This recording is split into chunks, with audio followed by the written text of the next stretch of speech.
gani kubwa sana usilolijibu. Wakati ni huu wa kubarikiwa, zamuni yangu sasa kupokea. Nimechoshwa na shida za dunia, napokea kwako, napokea kwako, napokea kwako, napokea kwako, utajiri wangu Yesu, napokea kwako, napokea kwako, watoto wangu napokea kwako, napokea kwako, kazi yangu napokea kwako. Hallelujah, hallelujah, hallelujah.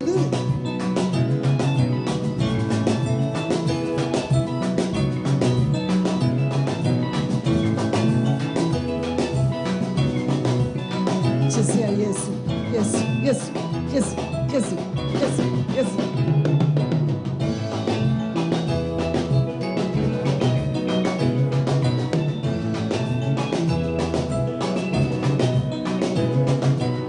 Hallelujah.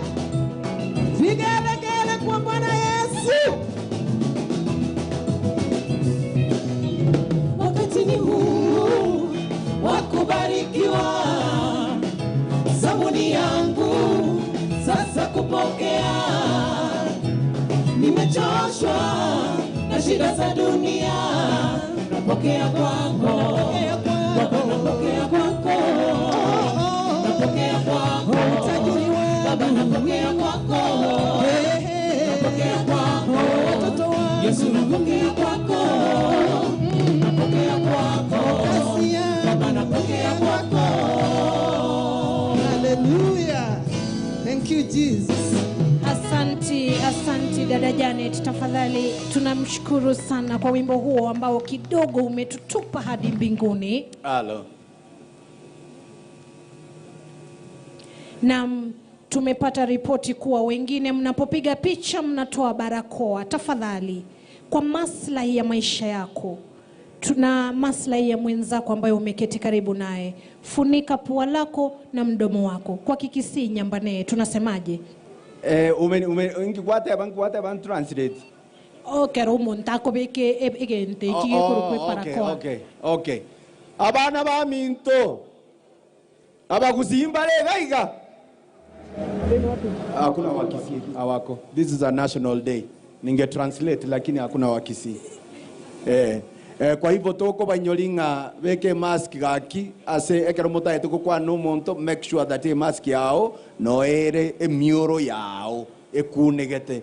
Na tunaendelea kuburudisha kwa nyimbo aina tofauti tofauti. Sara, tuko na nini?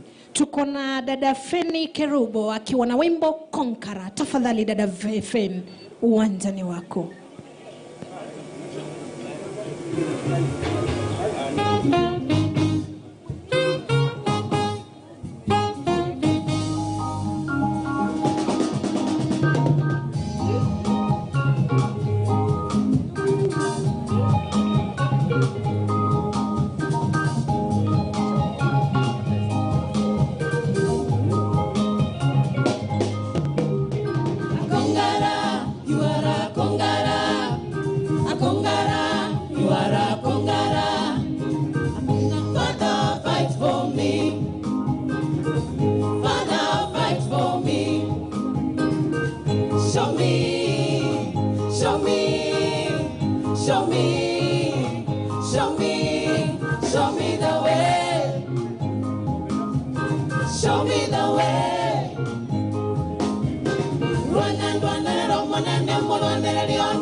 Father, fight for me. Father, fight for me.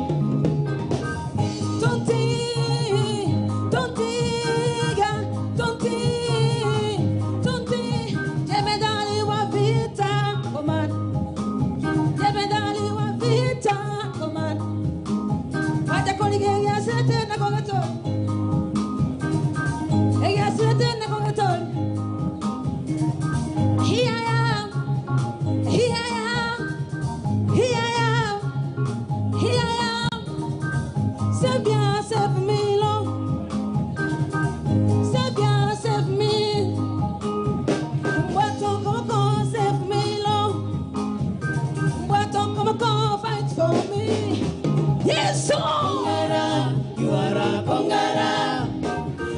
Kongara, you are a Kongara. Father, fight for me. Father, fight for me. Show me, show me, show me, show me, show me the way. Show me the way.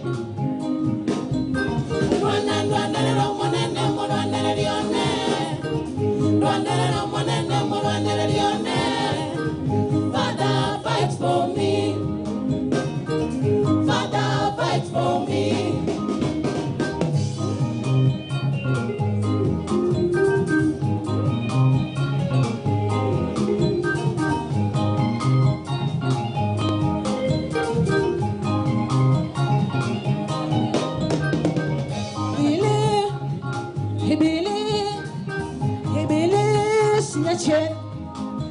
Alikuja kuwa kuiba na kuharibu, kuiba goita na gosalia. Shetani, shetani, shetani huyo uwa maono yako imam, ndoto zako imam, kuiba akili na mawazo indwa nere tata. Kongara, Kongara, you are a Kongara. Father, fight for me. Father, fight for me. Show me, show me, show me, show me, show me the way.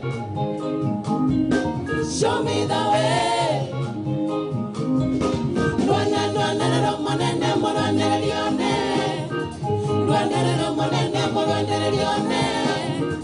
Father, fight for me. Father, fight for me.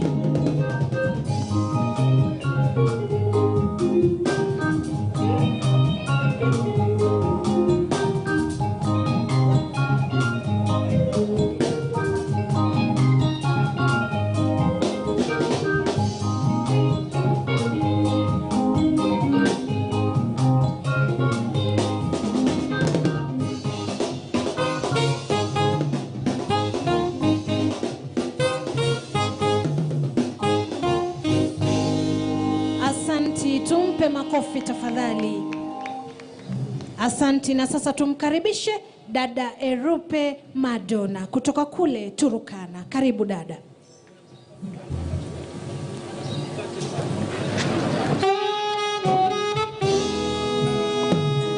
Asante, asante. Tunaomba bendi. Asante dada Erupe. Bendi tunaomba tutulize kidogo. Asante dada Erupe tafadhali. Wakati wote tutakuwa tunapokea gwaride rasmi hapa uwanjani. Shikilia kidogo, utapewa muda dada uweze kuendelea. Anytime from now, march on.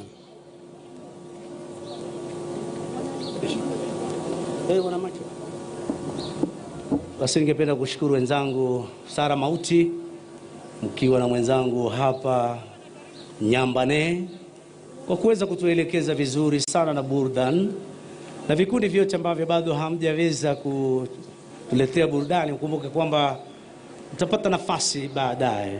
Lakini kwa sasa majeshi yetu ya ulinzi ya Kenya wako tayari kupata kuingia uwanjani, ikiwa ni gwaride ya heshima ambayo imeandaliwa na majeshi yetu ya ulinzi ya Kenya.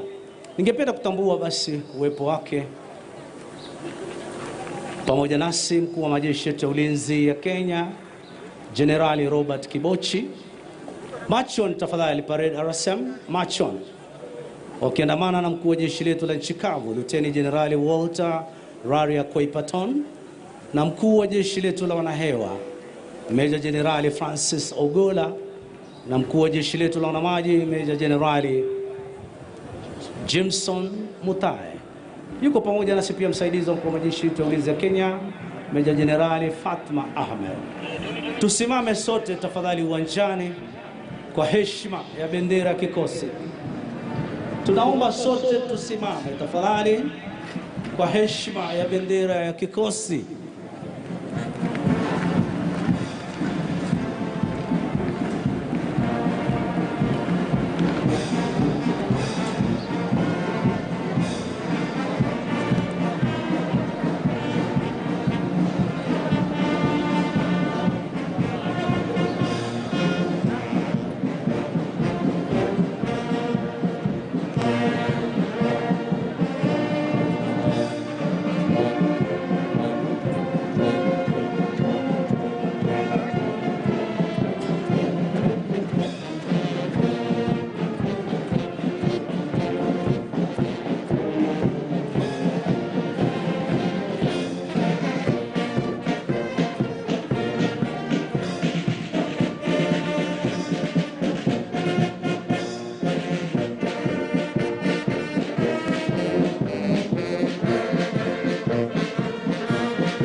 Asante kwetu, tafadhali kumbuka kwamba hivi sasa ni wakati wa kuweza kunyooshwa vizuri wakiwa katika misururu miwili iliyonyooka, na wakati wake hivi sasa. Parade RSM.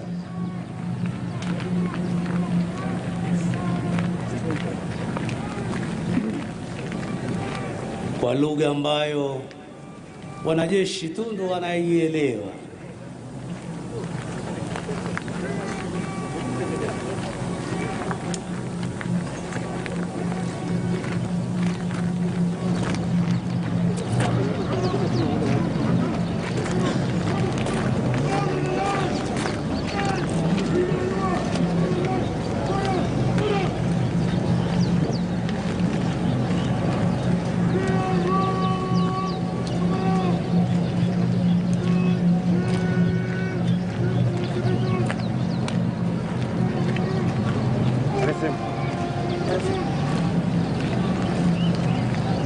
Hivi sasa wanajipanga kuweza kusimama mbele ya vikundi vyao, hawa wakiwa ni wakuu wa vikundi mbalimbali, kujipanga kuwa tayari kuingia rasmi kwenye gwaride hii.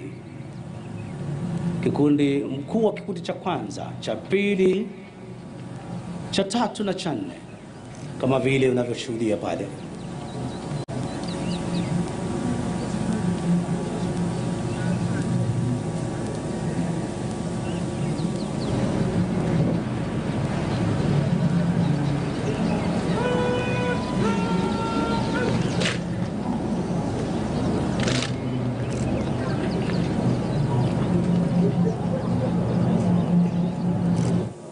Basi baada ya parade adjutant kuhakikisha kwamba wanajeshi hawa wako tayari kwa gwaride ya siku ya leo, ni zamu yake hivi sasa mkuu wa gwaride hii kuchukua usukani rasmi kutoka kwake.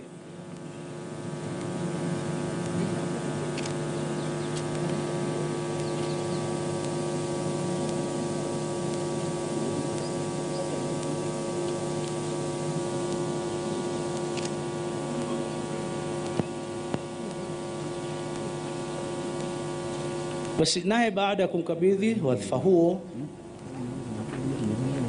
anaondoka kwa kasi sana, kwa muda mfupi sana aliyokabidhiwa, ili kwamba aweze kutoka nje ya gwaride hii na kujiunga na wakuu wa vikundi walioko nje, ili kwamba waweze kuingia rasmi pamoja.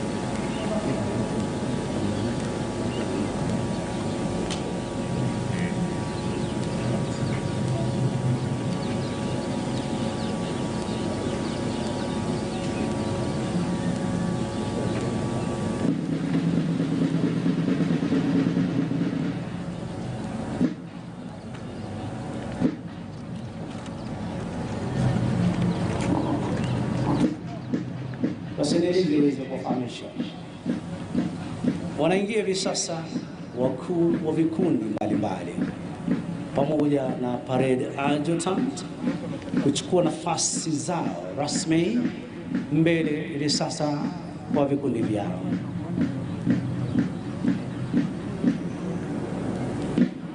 Nao pia sharti kuweza kunyooshwa na parade adjutant kwa lugha tena wanayofahamu wanajeshi peke yao.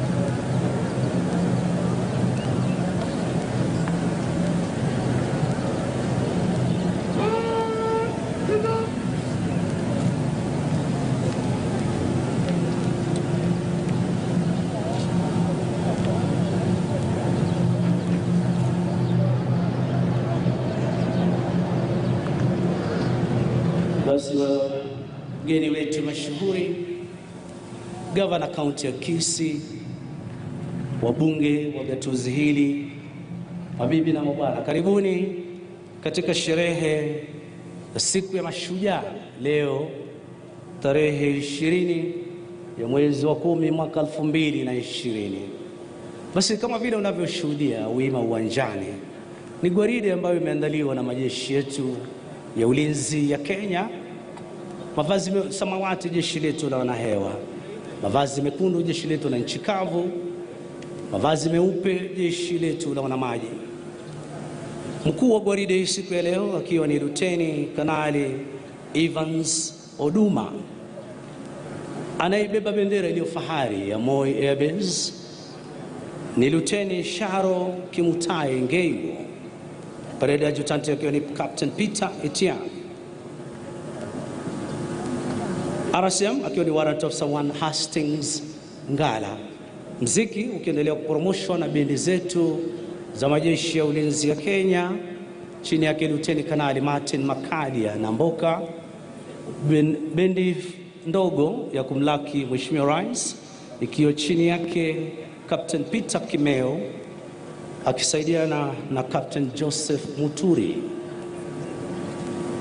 Hivyo basi kupata kusubiri wasili kwa mgeni wetu rasmi, Rais wetu wa Jamhuri ya Kenya na Amiri Jeshi Mkuu wa majeshi yetu ya ulinzi ya Kenya, tutapata burudani la muziki kutoka kwa bendi zetu za majeshi. Na kabla ya muziki tena, niwakumbushe ndugu zangu nyote mliokuja katika sherehe hii, tafadhali tuvae barakoa zetu kama vile mlivyokumbushwa hapo awali na wenzangu waliotangulia. Barakoa ni sharti kuweza kuvaliwa kama vile ilivyoweza kuelekezwa na wizara yetu ya afya. Tuhakikishe kwamba barakoa zetu ziko sawa. Na pili, upate kumjua jirani yako vile ilivyo desturi. Kuna wakati mwingine tunaketi lakini kumbe jirani ule keti naye kumbe siye, anaanza kuangalia mifuko yako na mikoba yako. Kwa hivyo geukia jirani yako tafadhali, muangalie tuko mbali. Ukiwa umevalia barakoa yako, muulize jirani, wewe ni sawa? Muulize jirani, uko sawa wewe? Asante sana. Bendi tafadhali.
bendi za majeshi ya ulinzi kwa wimbo mtamu sana, wimbo wa kitamaduni toka maeneo haya ya Gusii.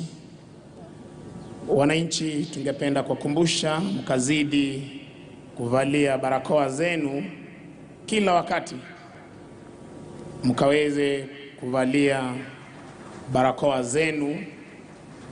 Corona bado ipo na tuko nayo. Huwezi jua nani ana corona na nani ana corona. Tafadhali tunaomba kwa heshima mkaweze kuvalia barakoa zenu jinsi inavyostahili.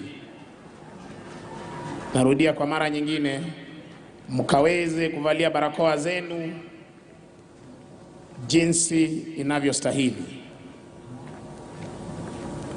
Asante.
Basi asante sana bendi zetu za majeshi ya ulinzi ya Kenya kwa burudani ambayo mnaendelea kutuletea.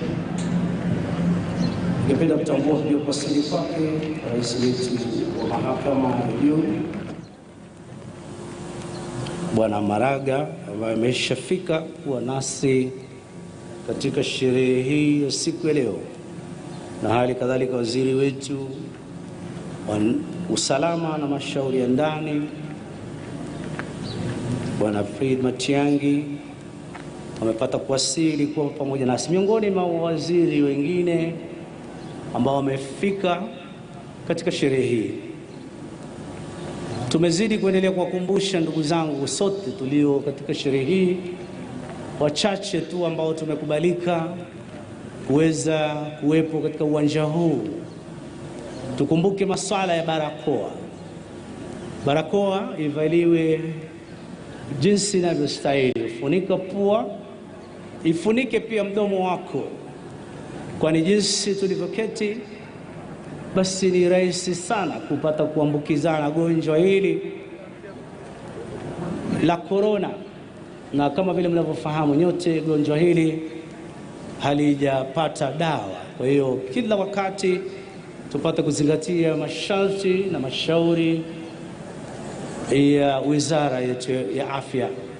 Wakati wote kuanzia hivi sasa tutampokea rais wetu wa Jamhuri ya Kenya na amiri jeshi mkuu wa majeshi yote ya ulinzi ya Kenya hapa katika uwanja huu, na hali kadhalika yuko pamoja nasi Mheshimiwa Ongwae ambaye yeye ndiye governor mwenyeji wetu hapa katika gatuzi hili. Nirudi kwa Maroon Commandos, sijui kama mko tayari.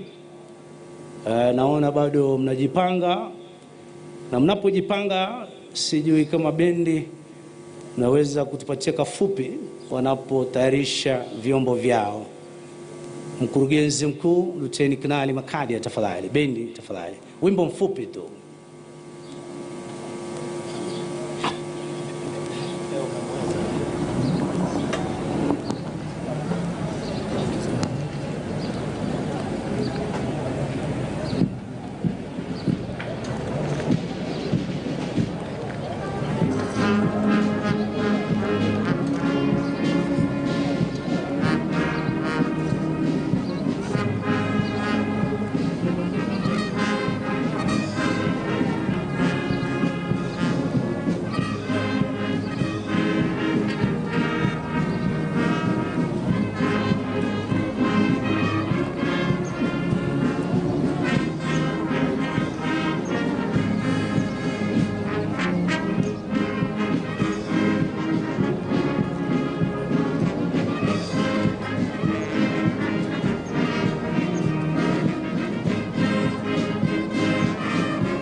Asante sana bendi zetu, ni wakati wa kuomba, ndio wimbo ambao wamekuwa ukituchezea. Turudi kwa Maroon Commandos, bendi ya jeshi letu la nchi kavu, kikosi cha 7. Karibuni tafadhali, bendi ambayo ina historia ndefu inayorudi nyuma miaka ya 60 na kitu, ambayo ilikuwa inaongozwa na marehemu Habel Kifoto, Senior Sergeant Habel Kifoto. Walituletea nyimbo nyingi tu ambazo mpaka sasa tunazicheza na tunazikumbuka. Karibuni Maroon Commandos tafadhali.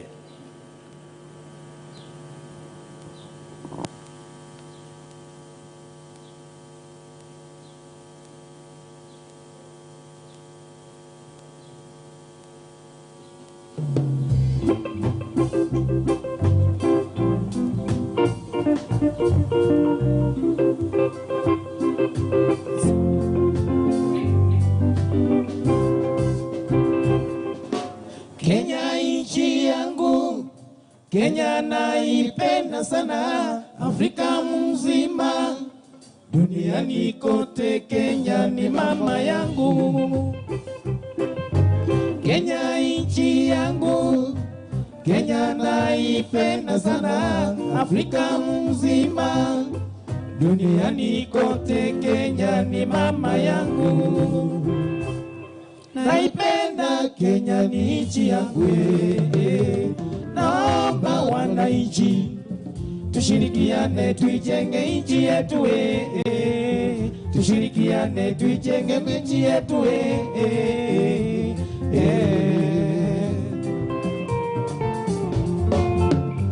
viongozi wote wa nchi yetu, naomba kuendeleza Kenya yetu kimaendeleo, tutashinda kiuchumi na kilimo tutanufaika.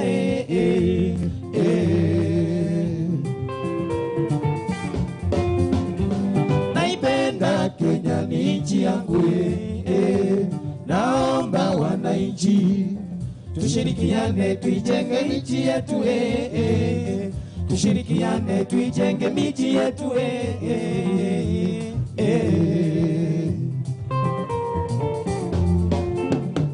viongozi wote wa nchi yetu, naomba kuendeleza Kenya yetu kimaendeleo, tutashinda kiuchumi na kilimo tutanufaika.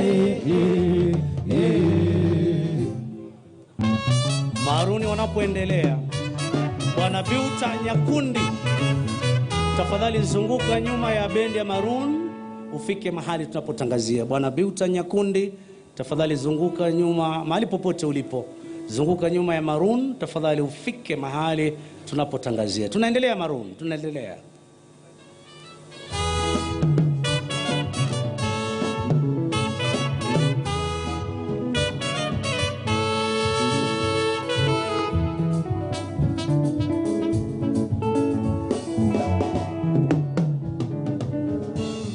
Uvivu ni adui mkubwa wa ujenzi wa taifa, kwani hicho kiini hasa kisababisha njaa. Ewe ndugu yangu, amka kumekucha, kamata jembe na panga, twende shamba. Hata wewe mwanangu, amka kumekucha, kwani hizi ndizo saa za kwenda shule.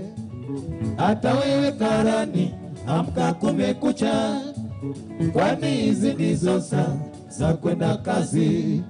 Uvivu ni adui mkubwa kwa ujenzi wa taifa, kwani hicho kiini hasa kisababisha njaa. Ewe ndugu yangu, amka kumekucha, kamata jembe na panga, twende shamba. Hata wewe mwanangu, amka kumekucha. Kidogo asante. Tumkaribishe naibu rais pamoja na mama Rachel Ruto kwa makofi tafadhali. Tumkaribishe naibu rais kwa makofi mazuri wakiwa pamoja na mama Rachel Ruto. Karibuni sana hapa Gusii Stadium. Tafadhali kwako Maroon, tunaendelea Maroon.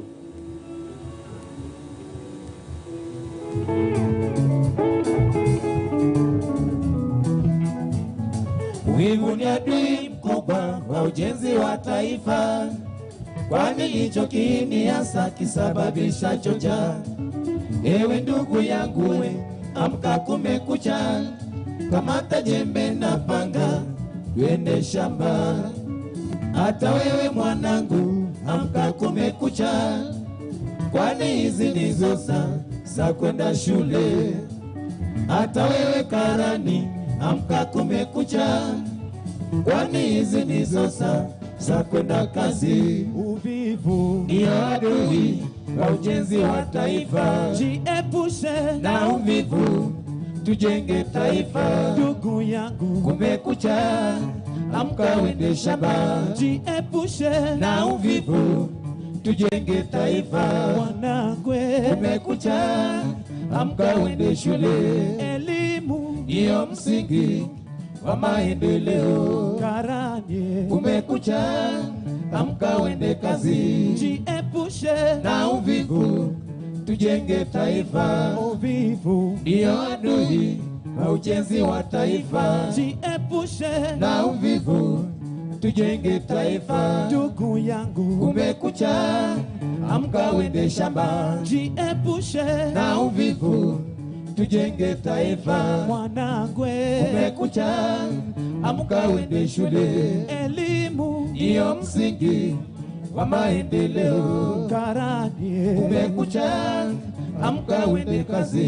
Jiepushe na uvivu, tujenge taifa. Sambale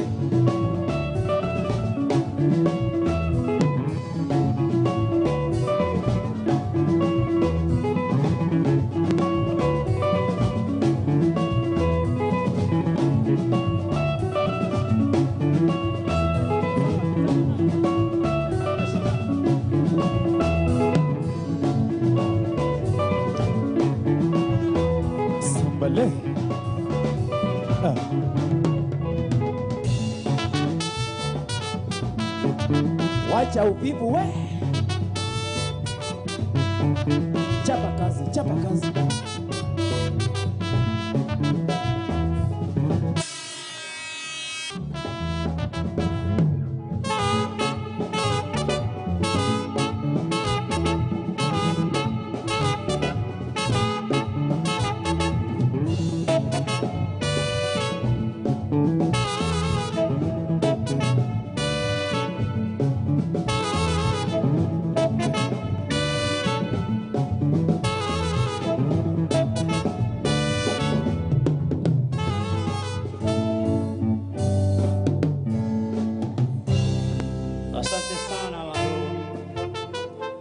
Mtashikilia hapo tu, manake nyimbo zinatukumbusha mbali. Walikuwa natuletea wimbo Charonyi ni wasi. Wengi hawajui maana yake, lakini ule mdundo tu unatufurahisha Maroon Commandos. Nirudi kwa bendi zetu za majeshi tafadhali. Tupatieni kafupi tena kabla hatujarudi kwa Maroon. Maroon pia mtakuwa standby kukaribisha Mheshimiwa Rais na ule wimbo ambao tunaufahamu na kuelewa. Bendi tafadhali.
Chaka itakuwa huyu ni mama wa taifa ambaye ndo huwasili wa kwanza katika uwanja huu, kumaanisha kwamba dalili zozote haziko mbali na tafadhali.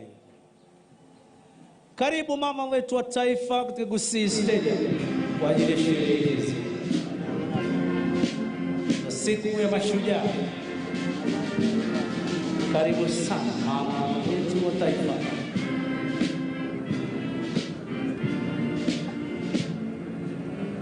Asanteni, mnaweza kuketi tafadhali.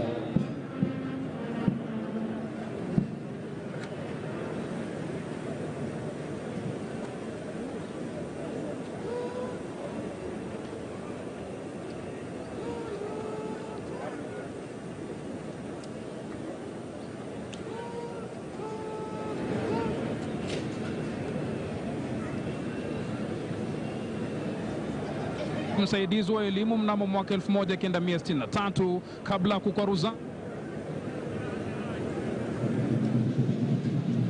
Basi kwa parapanda hizo amewasili rais wetu wa taifa na pisha bwana Mike Gitone, amkaribishi rais. Mike.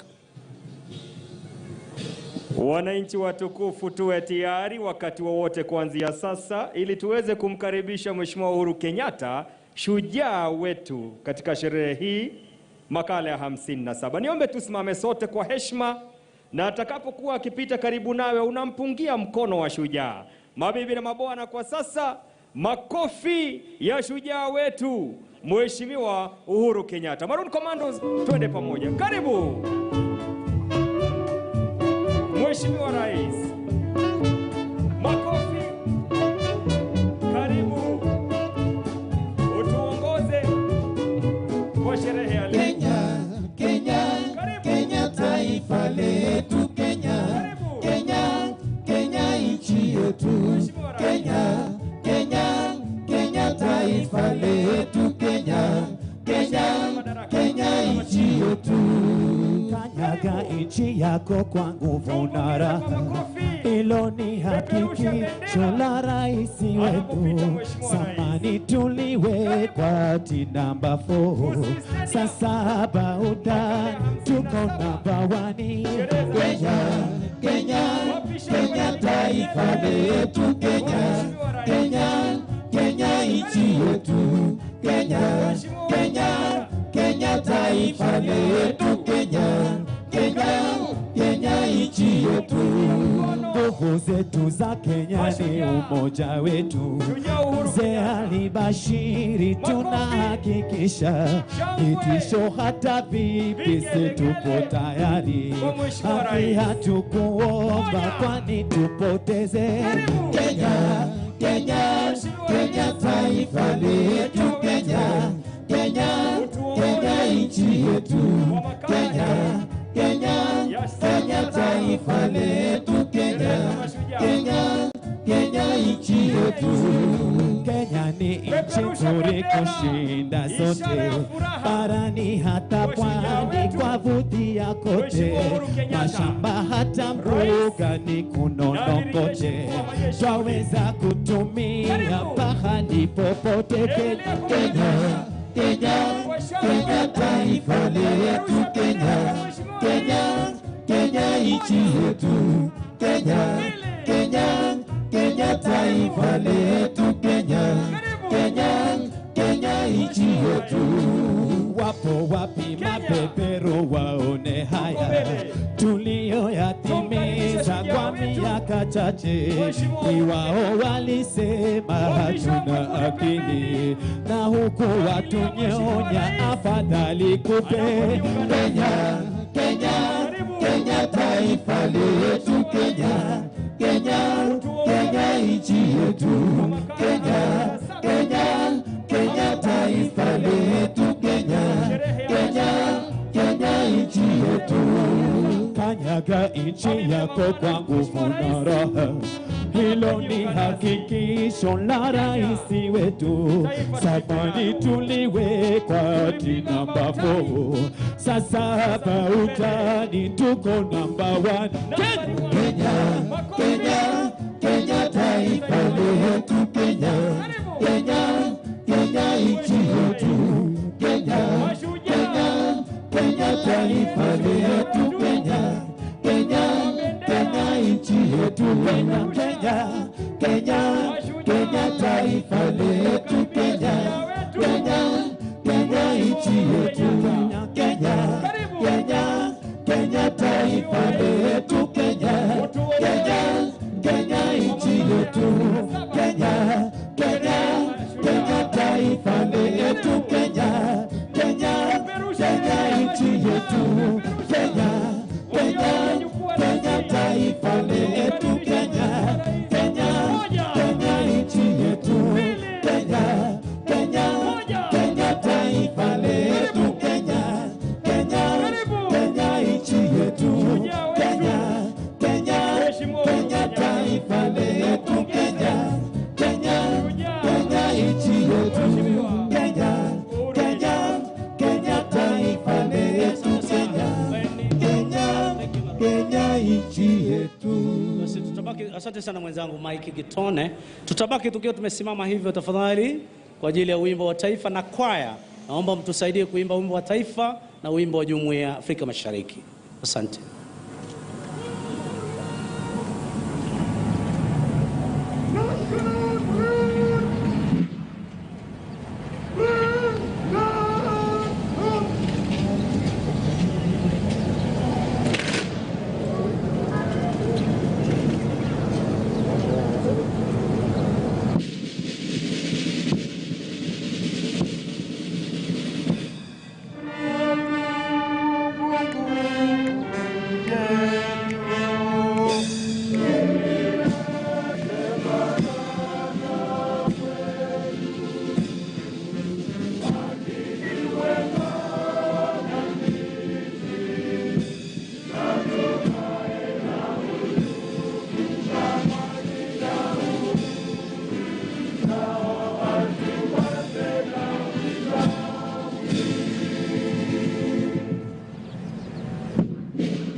gwaride hii anakuja kumuomba kwa heshima Rais wetu wa Jamhuri ya Kenya na Amiri Jeshi Mkuu wa majeshi yote ya ulinzi ya Kenya aweze kuikagua gwaride hii.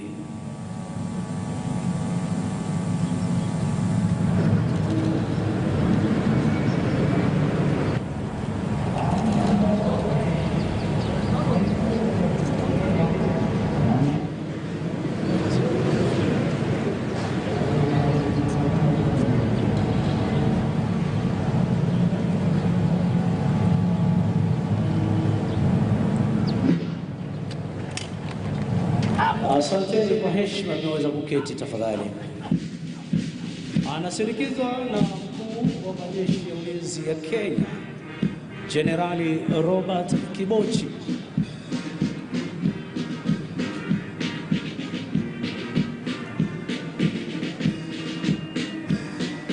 Gwaride fupi ya kuondoa jukwaa la rais, Sergeant Hamisi Mwamboga.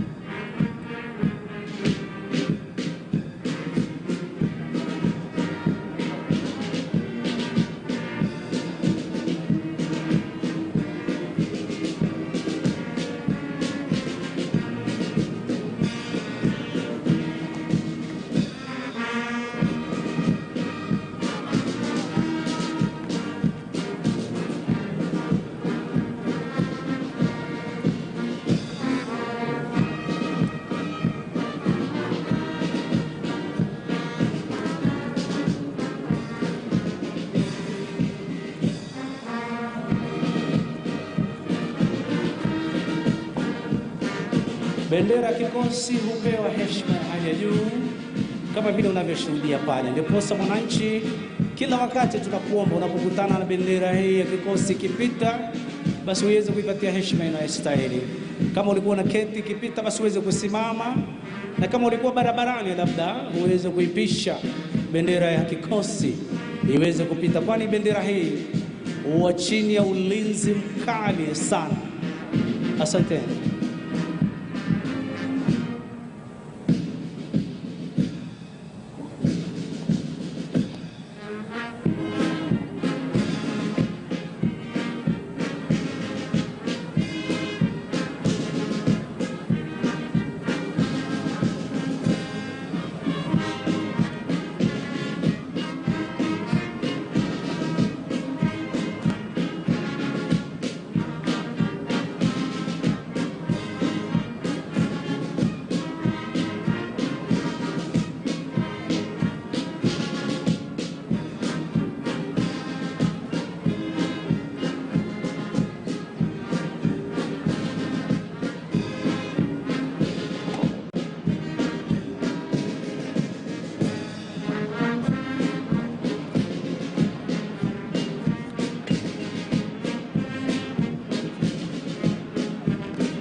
Basi hivi sasa mkuu wa gwaride hii anaomba idhini ya kuondoa gwaride hii punde tu Mheshimiwa Rais atakapochukua nafasi yake kwenye jukwaa kuu.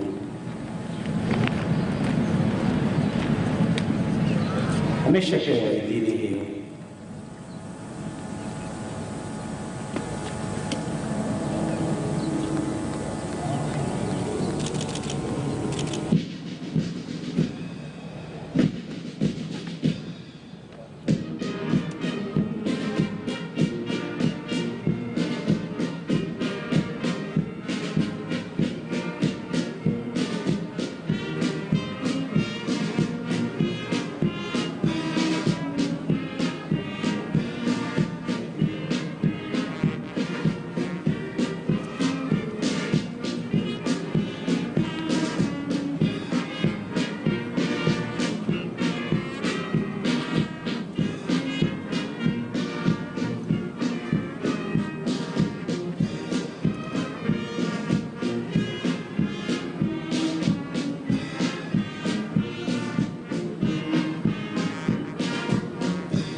bendera ya Kisii sharti kuweza kuwepo mbele kabisa ya gwaride kama vile unavyoshuhudia pale color officer na parade RSM. Tampisha mwenzangu Corporal Benson Misango Mbaye aweze kuendelea.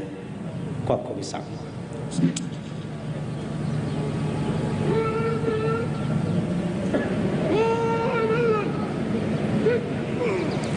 If you ski at your duties by the left quick march, wanajeshi hawa baada ya kuandaa gwaride la kufana siku ya leo wanapaka kuondoka uwanjani kuweza kujiunga na wenzao kuzidi kudumisha ulinzi wa taifa letu la Kenya, wakiwa wameandaa gwaride safi kabisa siku ya leo kuhakikisha kwamba mipaka yetu iko salama masaa 24, anga letu liko salama masaa 24, na fuo zetu ziko salama masaa 24.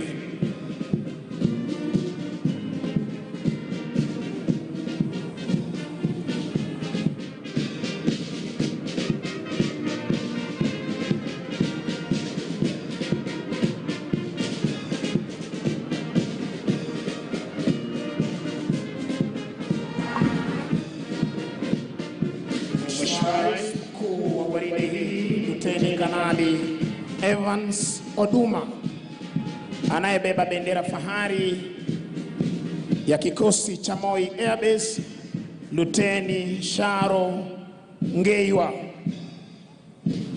Kikundi cha pili, jeshi la wanahewa wakiwa katika mavazi yao rasmi ya sherehe.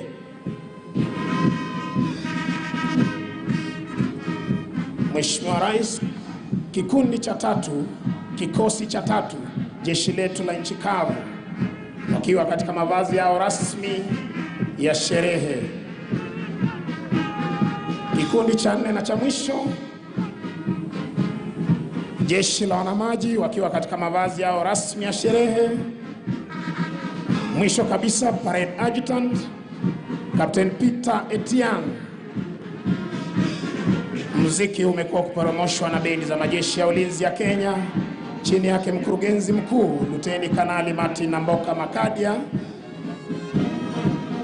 akisaidiana na Captain Peter Kimeo, mkurugenzi wa muziki jeshi la wanahewa, na Captain Joseph Muturi, mkurugenzi wa muziki jeshi la wanamaji. Nitampisha hivi sasa mwenzangu afisa mteule daraja la kwanza Gibson Mwandawiro aweze kutuletea tamasha za ndege zetu za kijeshi kwa pamoja. Kwako Mwandawiro. Asante sana mwenzangu Benson Misango Mbaye. Mheshimiwa Rais, ndege kikundi cha kwanza ni kikundi cha ndege aina ya Tucano.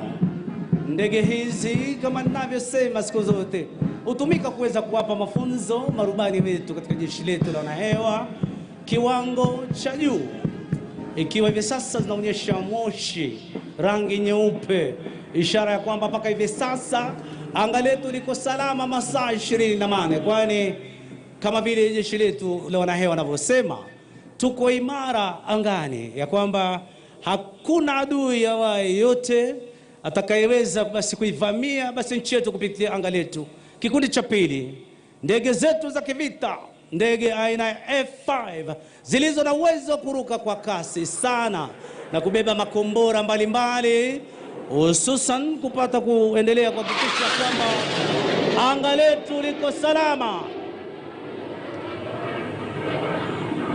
Basi hiyo iliyopita Mheshimiwa Rais inapita katika kile kinajulikana kama high speed pass kwa kionjo tu, kwani kwa kawaida ndege hizi huruka kwa kasi zaidi kuliko tulivyoshuhudia, lakini kwa ajili ya sherehe za siku ya leo, siku ya Mashujaa, basi ndege hizi zinaruka kiasi tu kwa taratibu. Basi kutufungia tamasha hizi Mheshimiwa Rais ni ndege ya MI-171E ikisindikizwa kushoto kulia na ndege zetu za jeshi letu la nchi kavu MD-530F, zikiwa ni ndege mpya kabisa zilizo ndege za mashambulizi. Inabeba bango hapo linalosema hongera Mashujaa. Tuwapigie makofi Mashujaa wetu tafadhali. Na jeshi letu ama majeshi yetu ya ulinzi ya Kenya kwa ujumla. Mheshimiwa Rais, huo ndio utakaokuwa mwisho wa tamasha zote za kijeshi kwa pamoja. Kishukuru wenzangu wote ambao wameweza kushiriki basi kuweza kuhakikisha kwamba mambo haya yameweza kufana ikiwa pamoja na gwaride na tamasha zote kwa ujumla. Nashukuru wenzangu Major Ishmael Olwal OGW wakiwa pamoja na Lieutenant Gen Lenguris pamoja na Major Dominic Shionga Natili na Major Dixon Kituru, Senior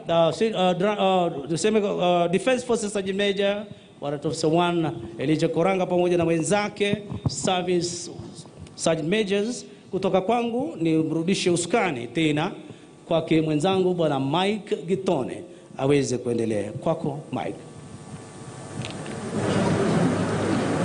Kwa ruhusa yako Mheshimiwa Rais, naomba tusimame na tuwe watulivu ili tuweze kuanza ratiba yetu kwa maombi. Tusimame tafadhali. Tutaongozwa na maombi ya kimila tukiongozwa na mzee Samson Nyamoko.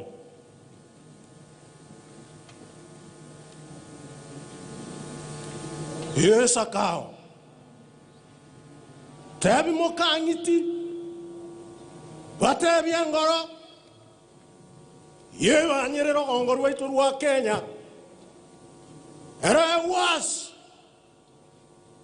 yangu munyera simbagera nambiri amete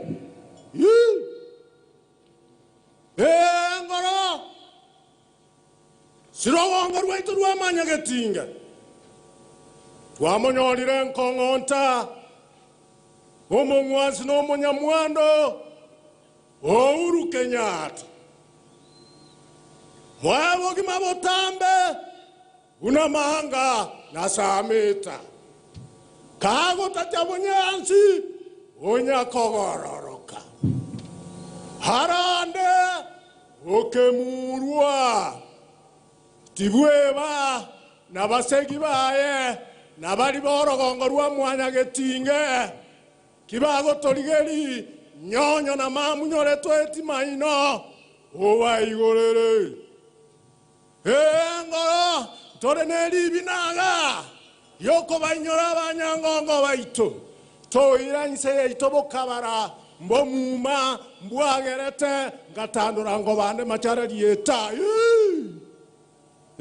ngoro ege kugia kirese ito gekoro kwenyama twatenenira toko gikeria nyama enyama po makanabo otiga bakenya berige nyama po makanabo engoro oiwe kerero geito ebebo chisokoro ne chisokororia Atakayefuata ni Shehe Faisal Mohamed Al-Mudi, kiongozi wa masuala ya kidini SUPKEM. Bismillahirrahmanirrahim. Kila jinsi ya sifa njema ni yako wewe Allah, mlezi wa ulimwengu wote. Wewe ndiye mfalme wa siku ya mwisho. Wewe pekee tunakuabudu na kwako pekee tunaomba msaada. Ewe muumba wa mbingu na ardhi, tunakuomba uijalie nchi yetu ya Kenya idumu katika amani, upendo, undugu na maendeleo. Ewe Mungu, tumekusanyikana leo hii kuwakumbuka mashujaa wetu, na tunakuomba vile vile umuafikie shujaa wetu, kiongozi wetu Rais Uhuru Kenyatta, aweze kupeleka nchi yetu hii katika maendeleo ya kudumu. Tunakuomba vile vile umuafikie yeye na umzidishie yeye na viongozi wote ushujaa juu ya ushujaa, waweze kuimarisha uchumi wetu na kukomesha ufisadi. Uwawezeshe na uwazidishie wote viongozi wetu katika kuimarisha na kueneza uadilifu, usawa na haki na kukomesha dhulma. Ewe Mungu, tumesumbuka na janga la COVID-19. Tunakuomba utuondoshee janga kama hili kwa haraka na tuishi katika baraka zako. Ewe Mungu, hatuna la kusema isipokuwa sisi tunakukosea, tunafanya madhambi. Tusamehe madhambi yetu na utupatie imani imara yenye kukutambua na kukuabudu ipasavyo.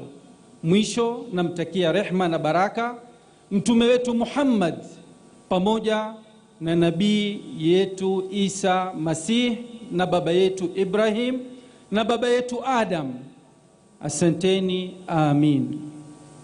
Mchungaji Daktari Samuel Makori, kiongozi wa kanisa la Kiadventisti hapa nchini, ataendelea na maombi.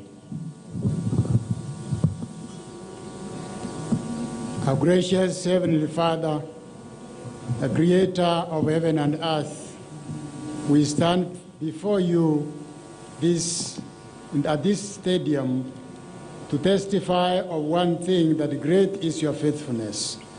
We have seen this faithfulness during these 8 months of this pestilence, and we have seen your hand of protection. And upon that, we want to ask blessings upon our leaders, led by His Excellency Uhuru Kenyatta, and all the leaders that are under him and are working with him to see that Kenya is progressing well. We want to pray for the leaders at the county level and all the areas of leadership to this place. We want to pronounce a blessing upon our children, upon our youth, upon our women, upon our men. May we all embrace harmony and unity and recognize the diversity that you have given us in Kenya, to the honor and glory of your name, the good of this country, and the progress of life here below. We pray in Jesus' name. Amen. Atakayefunga kurasa za maombi ni Askofu Joseph Mairura wa kanisa la Katoliki jimbo la Kisii.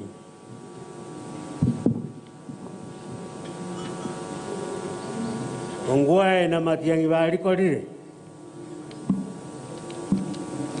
the name of the Father, and of the Son, and of the Holy Spirit. Amen. Your Excellency, the Father of our nation, and all distinguished guests, as protocol allows, and especially our esteemed Mashujaa guests, allow me to greet you with love on my own behalf and in the name of the strong, vibrant Catholic Church in Kisii and Nyamira. We welcome you with sincere and pure hearts. Down existential lane, our wonderful Creator has privileged our people in Gusii land to host our esteemed guests, especially our President. For this, we want to infinitely thank you, omnipotent God, for the gift of our great nation, Kenya. Thank you for our able governor, James Umaribongwai, and his Nyamira counterpart, who have led us to this moment of success. Without our Mashujaa, our country would have remained in oblivion, hopelessness, and despair. We thank God for our country and our heroes and heroines. Their bravery, generosity, self-sacrifice, and unity of purpose is a reminder for all of us to focus on our national and local agenda in order to achieve unparalleled physical and spiritual growth to sustain us now and in the days to come. Bless all our Mashujaa, from the first founding father, Mzee Jomo Kenyatta, to the present president, His Excellency Uhuru Muigai Kenyatta and his deputy, Dr. William Ruto Arap Samoei, and Right Honorable Raila Odinga, who are building this country. My dear brothers and sisters, this month is the month of Our Lady of the Rosary. She is esteemed by all Christians as the mother of Jesus and the mother of God. The Muslim world, as you have heard them pray, esteems her as Maryam, the mother of Isa, mentioned 70 times in the Quran. She is the Queen of Peace and our refuge. Because she is the Queen of Peace, we want to ask now that she may grant us peace, because she is the Queen of Peace, so that our political destiny might be charted out well. Bless our President, that he may prudently guide us to safety. Because Mother Mary is our refuge, let us run to him as I pray. Salam Maria, umejaa neema, Bwana yu nawe, umebarikiwa kuliko wanawake wote, na Yesu mzao wa tumbo lako amebarikiwa. Maria mtakatifu, mama wa Mungu, utuombee sisi wakosefu, sasa na saa ya kufa kwetu. Amina. Mbarikiwe. Kwa ruhusa yako Mheshimiwa Rais, naomba tuketi.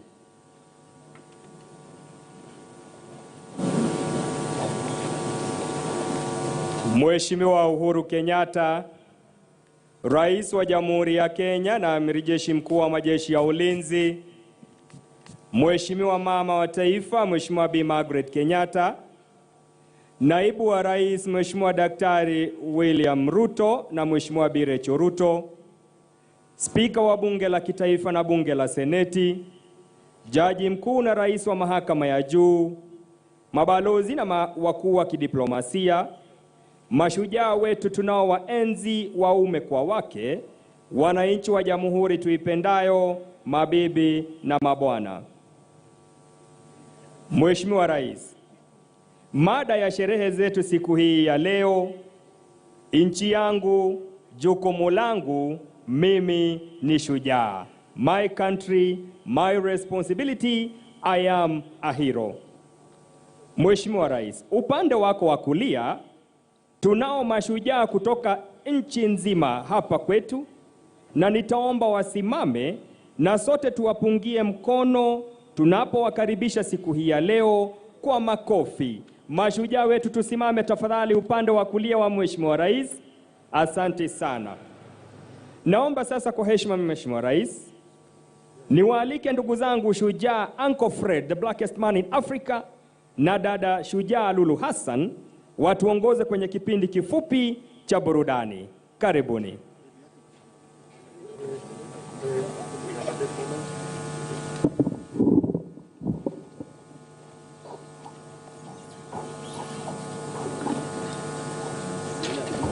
Your Excellency, the President of the Republic of Kenya, your deputy, top dignitaries, all protocols observed. Aba Kenya mwenzi morega iga nyantika mayoro Gusii Stadium, Kenya ngima, Afrika ngima, nonyama achemumbu, nga kimoiwete. Nami nasema tuava kwa nilie mwenzi fi. Yes, hiyo sauti mnasikia ni sauti ya mtoto kutoka 001, Lulu Hassan, ambaye amefika hapa County 045 Gusii kwa burudani kali sana na vile vile kuadhimisha sherehe ya Mashujaa Day. Naam, shukran sana Bwana Fred Obati Machoka, anajiita the blackest man in Black Africa. Tuko hapa ikiwa leo ni siku ya Mashujaa Day, ambapo ni makala ya 57. Naambiwa kwamba sasa ni mambo ya entertainment. Ndio, majukumu yetu ni mafupi, ni kuhakikisha kwamba mnapata burudani kibao, burudani safi kwa raha yenu hapa katika stadium.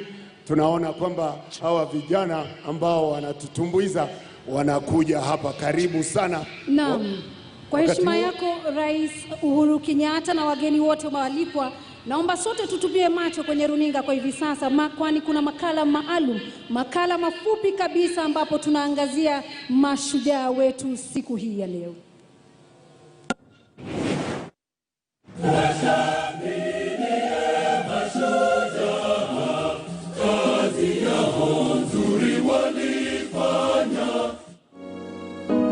Mashujaa ambao wamejitolea muhanga kwenye jamii wanatukumbusha na kutuhimiza tuwe wazalendo, watu wasio na ubinafsi na kujitolea kwa hudumia wenzetu na taifa kwa ujumla.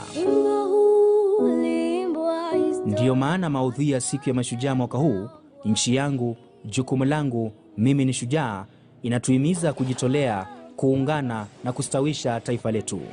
Neno shujaa linanikumbusha yani ule ukakamavu na kujitolea kwa mtu. Kujitolea kwa mtu katika kufanya jambo. Shujaa mimi ni shujaa wa Kenya. Maadili haya yamekumbatiwa na wananchi ambao wamejitolea kuwanufaisha wengine kupitia matendo yao. Mashujaa 6 waliozuiliwa Kapenguria miongoni mwa wengine daima watakumbukwa katika historia ya nchi yetu. Pia tunawasherehekea Wakenya ambao kupitia juhudi zao wanachangia ujenzi wa taifa.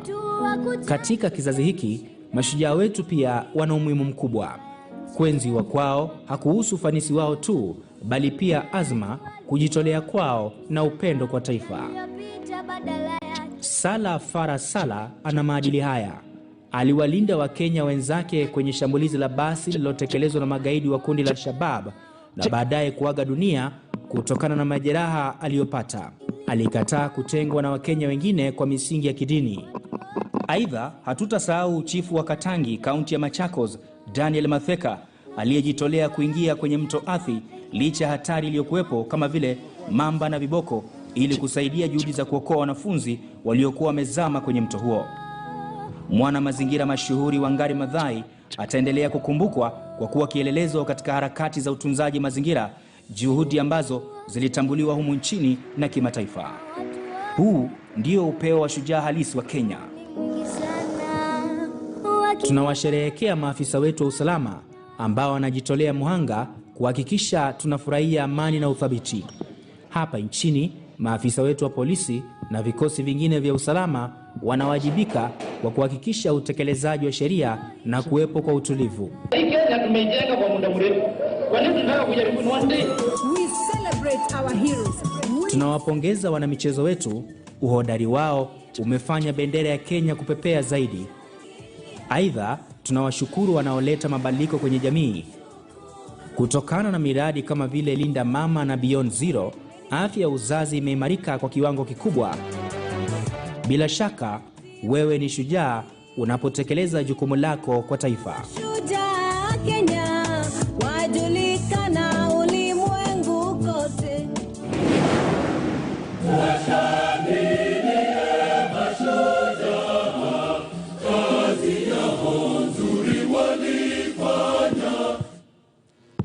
Hayo ni makala mafupi ya kukuonyesha tu baadhi ya mashujaa, na bado tuko na mashujaa wengi.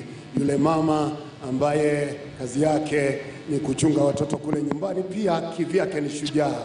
Yule mtu ambaye anasukuma mkokoteni, mtu wa boda, au ni mashujaa pia. Lulua na mama, kwa hakika mashujaa ni wengi, na mbele yetu katika uga huu wa Gusii tuna mashujaa takriban 180 ambao tayari wanasubiri kutumbuiza.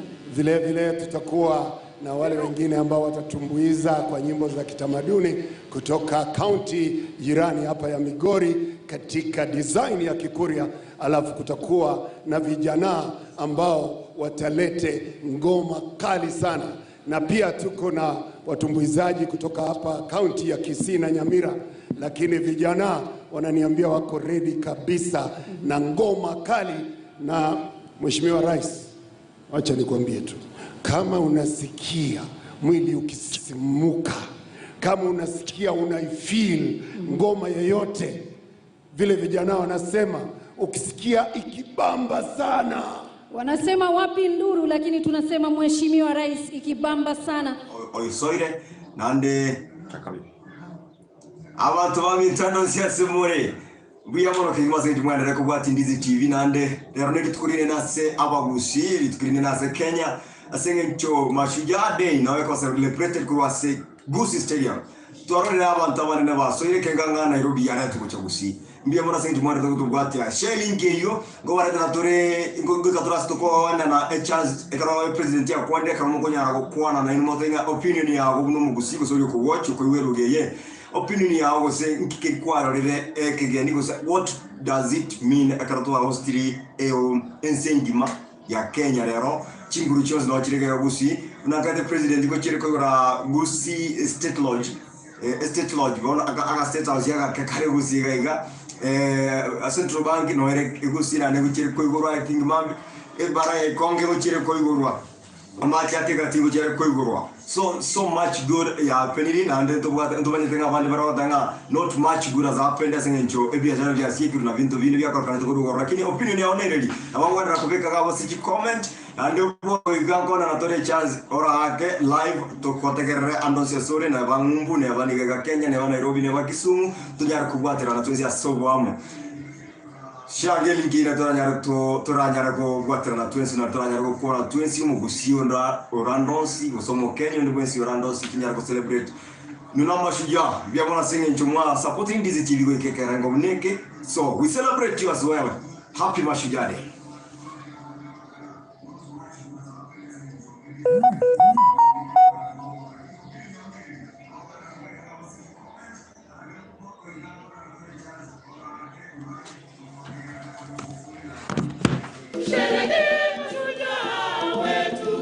Tuwashangilie kina baba wote wa Kenya, tuwashangilie kina mama na vijana, tuwashangilie wanafunzi wenye bidii, tuwashangilie kwa juhudi wamefanya,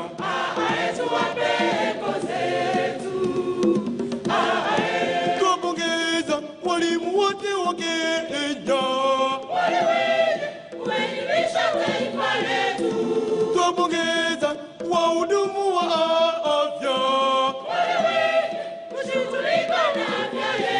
tuwashangilie wafanyi biashara wa Kenya, tuwashangilie kwa juhudi wamefanya, tumshangilie rais wetu wa jamhuri, tumshangilie kwa juhudi anafanya, tumshangilie rais wetu wa jamhuri,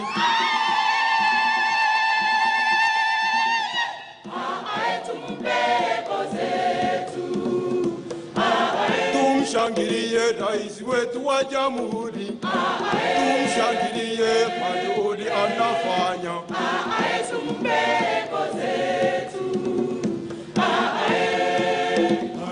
Wakenya wote tusherehekee Mashujaa wetu. Wakenya wote tusherehekee Mashujaa wetu. Oh yeah. Tusherehekee Mashujaa wetu. Kwa heshima kubwa. Tusherehekee Mashujaa wetu. Oh yeah. Tusherehekee Mashujaa wetu.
Tunashukuru Mungu ameilinda Kenya, oyerendele Kenya yaito wana tumeira wanyangongo onye mama minyoko Kenya tutangaine. Tunashukuru Mungu ameilinda Kenya, oyerendele Kenya yaito wana tumeira wanyangongo onye no morembe watuire Kenya. Tunashukuru Mungu ameilinda Kenya, oyerendele Kenya yaito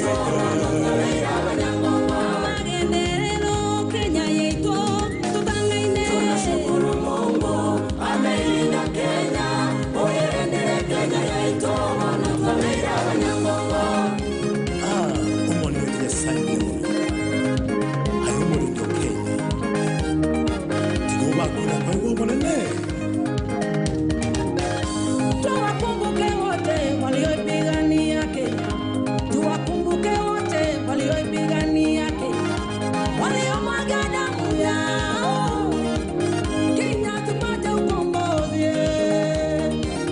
Kenya tupate uhuru.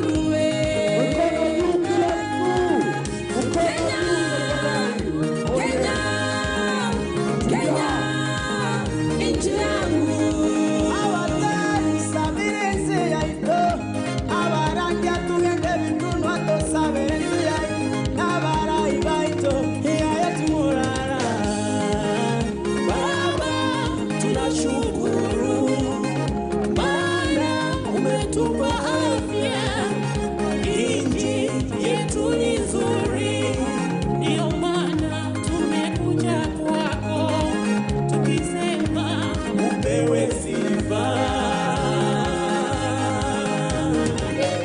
Tunashukuru Mungu ameilinda Kenya, oyerendele Kenya yaito wana tumeira wanyangongo Kenya.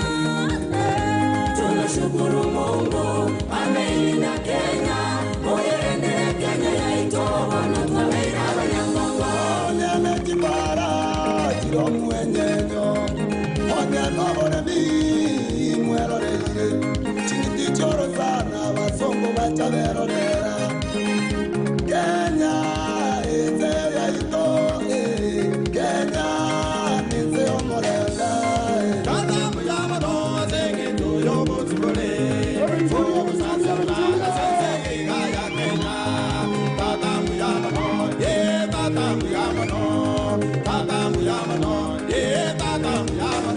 Tunashukuru Mungu ameilinda Kenya, uyerendere Kenya yaito ono tobeira abanyangongo, ono tobeira abanyangongo, ono tobeira abanyangongo, ono tobeira abanyangongo, ono tobeira abanyangongo, ono tobeira abanyangongo, ono tobeira abanyangongo, itwe n'abanyangongo, ono tobeira abanyangongo, Kenya tuna abanyangongo, ono tobeira abanyangongo, Kenya tuna abanyangongo, ono tobeira abanyangongo, itwe n'abanyangongo, ono tobeira abanyangongo, itwe n'abanyangongo, ono tobeira abanyangongo, pina abanyangongo, ono tobeira abanyangongo, tobeira abanyangongo, ono tobeira abanyangongo, abanyangongo, ono tobeira abanyangongo, Kenya tosi abanyangongo, ono tobeira abanyangongo, akitosi abanyangongo, ono tobeira abanyangongo. Wapi makofi jamani? Yes, hao ndio mashujaa wetu, watoto wetu hapa. Na mimi nataka niulize, mulipenda sisikii? Bila shaka walipenda, maana mimi ni muda mrefu tangu niweze Ulibambika? Kabisa. Na kama ulibambika hapa Gusii tunasema abuo, nikisema abuo unasema abuo abuo abuo abuo abuo. Abuo. Abuo abuo abuo abuo. Ninyi nyote abuo. Ndio hiyo. Mheshimiwa Rais, tungeliendelea mpaka usiku, lakini unajua hapa Kisii tumebarikiwa sana, mvua inanyesha, jua linachomoka, hatujui mvua itaanguka kitambo gani, kwa hivyo naona kidogo muda wetu umetuishia kwa hivi sasa, lakini nilikumbusha tu mtazamaji na wale wote walioko katika uga huu wa Gusii, tusisahau kuvaa barakoa zetu vizuri, na pia vile vile tuhakikishe kwamba yule ambaye umekaa karibu naye pia amevaa barakoa yake vizuri, kwa sababu corona is real. Kwa niaba ya mwenzangu Shujaa Lulu Hassan naye Fredo Bachi Nyanchoka, the blackest man in Black Africa, tunasema shukran sana. Na tuna handover sasa kwake ndugu Gitone ili aweze kuendelea na ratiba nyingine. Happy Mashujaa Day. Asante sana wenzangu mashujaa Uncle Fred na Lulu Hassan. Mheshimiwa Rais, naomba unikubalie sasa ili tuweze kuingia katika taswira jinsi mambo yalivyo. Ni muombe gavana wa jimbo la Kisii Mheshimiwa James Ongwae aweze kutukaribisha katika jimbo hili na vile vile aweze kutuvalia njuga kipindi ambacho kimesalia. Karibu gavana wetu.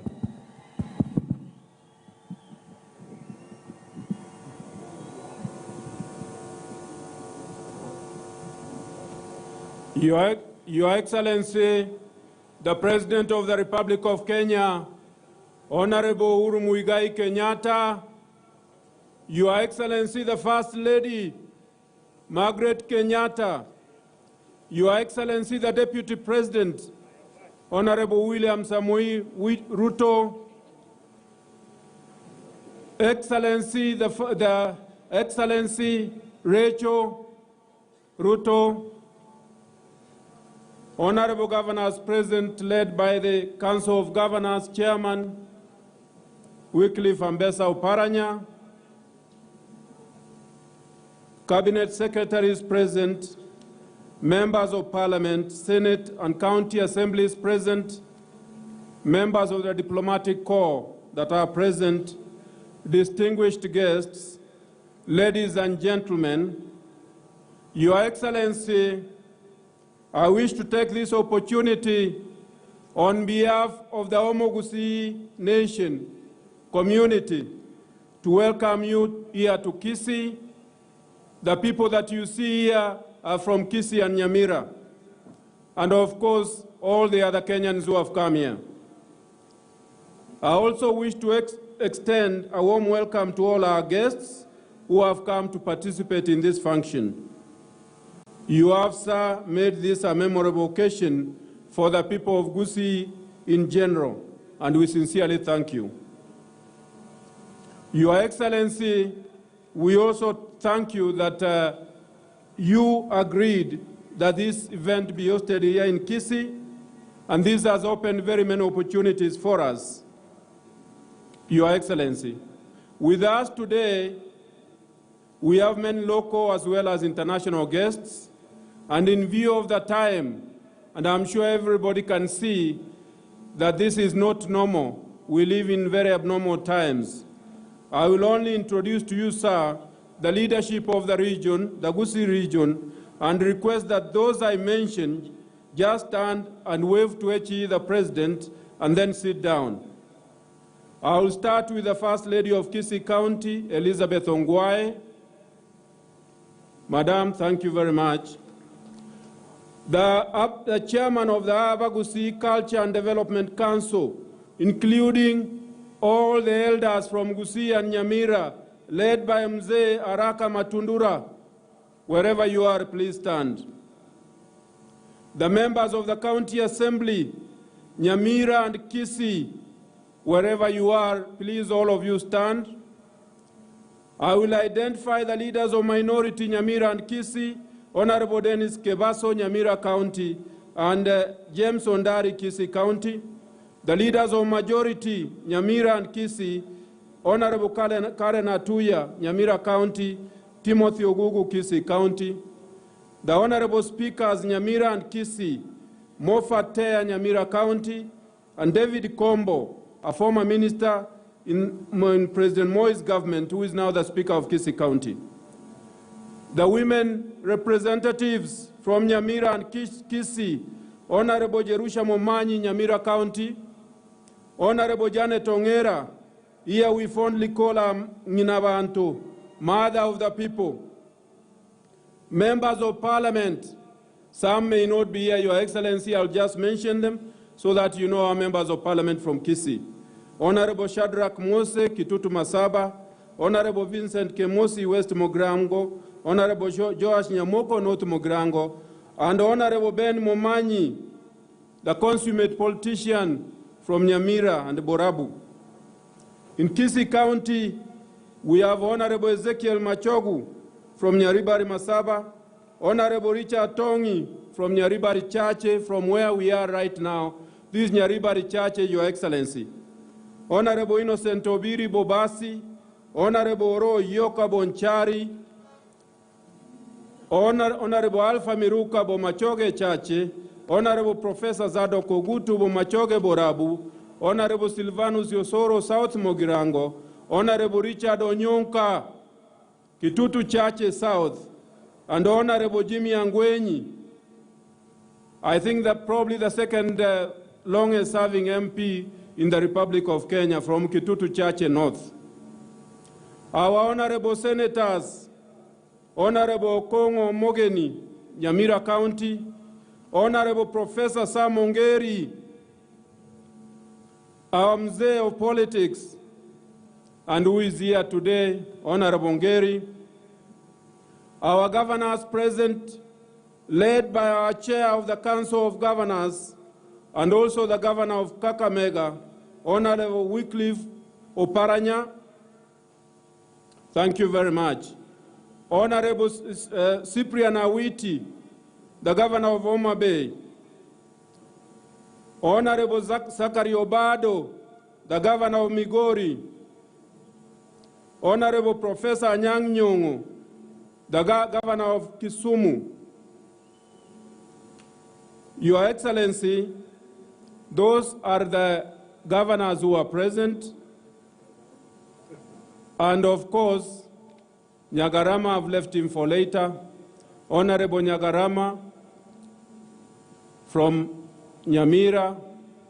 My brother Nyagarama would have wished to call you here to speak, but I will just tell His Excellency the President that you have requested that he also visits Nyamira. We also have my Deputy Governor, Honorable Joash Maangi. Your Excellency, I'm cognizant of the fact that this is a national function, and it will be inopportune on my part to use this platform to bring requests that relate either to Nyamira or Kisii County. which I'm sure my people here and our people from Kisii would have wished that I do so. But this is a national function, it's not about Kisii or Nyamira. We did meet you, Your Excellency, at State House, and we communicated our requests, and I know that you are aware of all those requests. Kindly allow me nonetheless, on behalf of the people of this county that I'm the governor, to thank you most sincerely for your support in addressing our developmental challenges in this region. Your Excellency, in the spirit of Article 6.2 of our Constitution, we have cooperated closely with national government on a number of programs in the county, and it's only fair, even if we don't have enough time for me, to thank you and mention just a few of them. In our previous visit to you, we sought your support in the areas of infrastructure, and I'm glad to report that a number of road projects have been undertaken. I can't even mention them, especially for purposes of Mashujaa Day. Your Excellency, those projects are over 12 projects. This town, which was almost entirely maram, is now completely, entirely tarmac. The stadium itself is completely tarmac, Your Excellency. In the constituencies, your government has put a number of tarmac roads, and I do know that when we met you, you directed your CS for infrastructure to meet them, and I'm aware that all our members of parliament met him last week, and they gave further requests, just like any others can do. Your Excellency, in the areas of water, we had serious problem in this particular municipality. The water system was put here, Your Excellency, in 1936. And we only had 6 million liters of water per day. Through your government, we now have a Kegati water project where we now have 27 million liters of water per day, Your Excellency, and is one of the areas that when you find time, either before you leave or in future, you come and commission, Your Excellency. We also made a few requests on that relate to reticulation, both in terms of the water system itself and the accompanying sewage system, but those are issues, Your Excellency, I'll not mention here. Your Excellency, apart from those and many other projects that even relate to the upgrade of the energy system, which has been finalized here in town, Your Excellency, we did request you, when we saw you last time, we told you that Kisii County, the Gusii Nation, controls 60% of the money market in the Nyanza region. And those statistics are not mine, Your Excellency. They are from the central bank in Kisumu.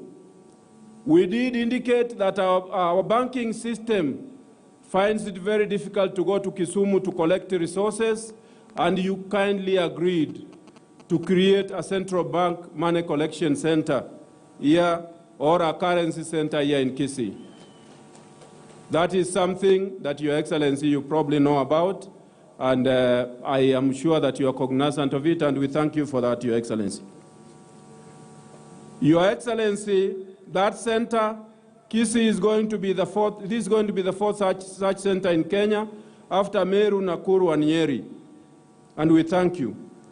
Thirdly, Your Excellency, you directed our son from here, Dr. Fred Matiang'i, for whom, as a community, we sincerely thank you, Your Excellency, that a passport center be created here. And Your Excellency, we now here in Kisii have a passport center.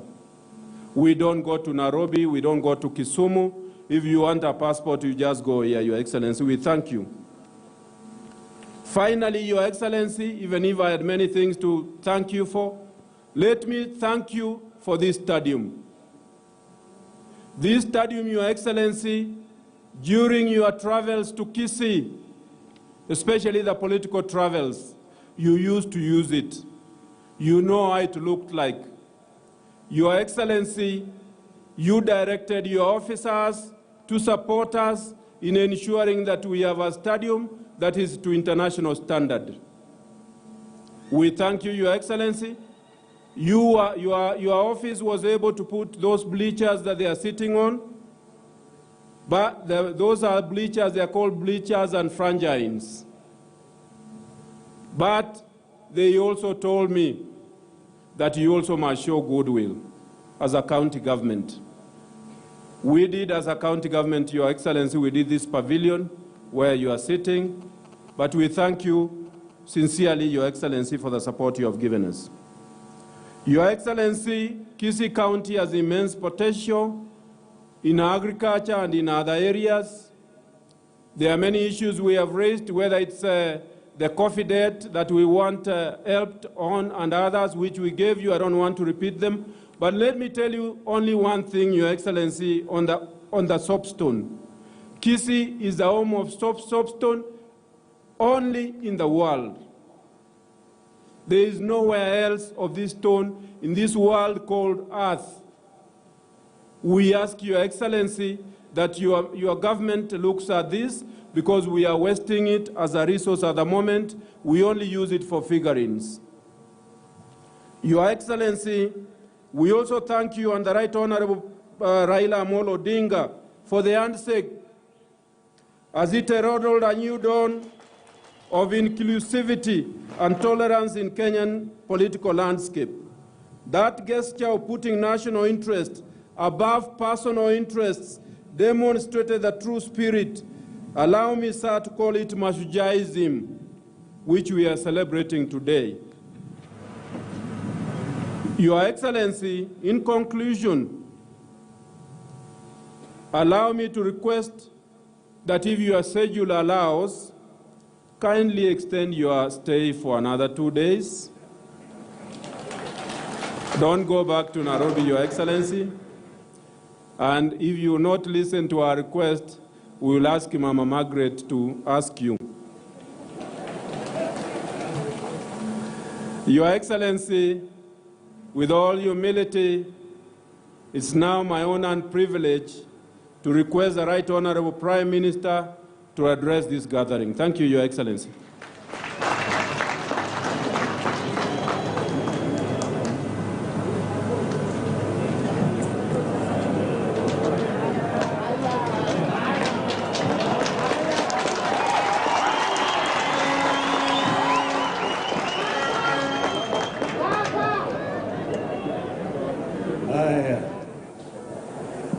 Your Excellency, the President of the Republic of Kenya, Honorable Uhuru Muigai Kenyatta, distinguished guests, all protocols observed, ladies and gentlemen, abantu bambinto mbwemure, mbwemure naende. Your Excellency, it was a very good idea to decide that some of the national days be celebrated outside Nairobi. Last year, Mashujaa Day, we were in Mombasa. And today, we are in the great county of Kisii. And today, the Gusii have had opportunity to show us their culture, the people of Gusii. It started with the prayers, and the first person to pray here prayed in Gusii. To me, that was very moving. Your Excellency, before the colonialists came here and drew the map which they drew in Berlin to create a country called Kenya, there were people living here who had culture, who had also religion, who also knew God. So God was not only European or Arab or Jew, God was also African. So today we are going back to our traditions, our roots, where we came from. Vile wahenga anasema ati mwachamila ni mtumwa. So we must be proud as a people of Kenya by respecting and developing our culture as a people. Mashujaa, Your Excellency, Kisii County has got a list of Mashujaa. You start with the hero, Otenyo Nyamantere. Otenyo Nyamantere, Your Excellency, was a hero who resisted colonial domination, taking Kisii cows out to go and slaughter and auction them. He was killed in cold blood here, Your Excellency. It is also here in Kisii where that hero lady, Emekadilili Wamenza, was brought and imprisoned here. And it's from here that she escaped and walked on her foot all the way back to the coast. There are many other heroes here. The late senior chief, Musa Nyandusi, Mrs. Lawrence Sagini, Mrs. Samuel Nyamweya. These are people who participated in the liberation struggle of our country. We had other heroes, George Museti Anyona.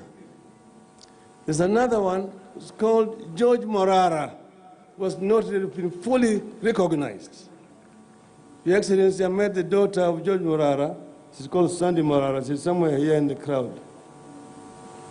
And she told me that her father had been remembered in Mombasa with the street, Nairobi, also there's George Morara Street, Nakuru, Kisumu, but they don't have anything here in Kisii.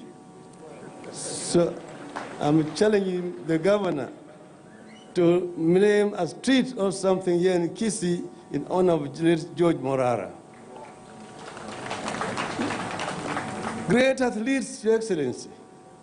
When we were growing up, Nyandika Mayoro was the great athlete here. Areria Nentia. Your Excellency, Nyandika Mayoro, Baratonjero Teach, and Kibet Boyd, and Paulo Diambo participated in the Olympics in Melbourne in 1956. Areria Nentia won the Commonwealth gold medal in 880 yards. Then the first Kenyan to win an Olympic gold medal, Naftali Temu, came from here. The team of Kenyans who won the first gold medal in 4x400 meters relay, Robert Ouko, Charles Asati, Ezekiel Nyamau, and then Paul Sang.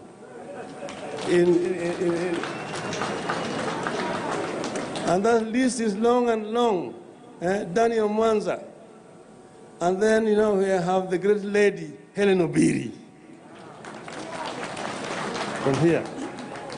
So, Your Excellency, this is a land of heroes in our country who need to be remembered and need to be supported. Finally, Your Excellency, it was here in this stadium last year where we came after we had one day of a conference with all the leaders from Nyanza. Here, the leaders here, the Luos were here, the Kisiis, and the Couriers. They all met here. Gusii talked here about the issues here, agriculture, the soapstone industry, the mineral industry, Your Excellency. They all talked about it. The Luos talked about fishing, about the cane, and about the cotton industries in the region. And the Couriers also brought here issues that I feel very strongly about, including having some kind of full recognition as a people in Migori County. So, Your Excellency, the BBI industries in the region, and the Couriers also brought here issues that I feel very strongly about, including having some kind of full recognition as a people in Migori County.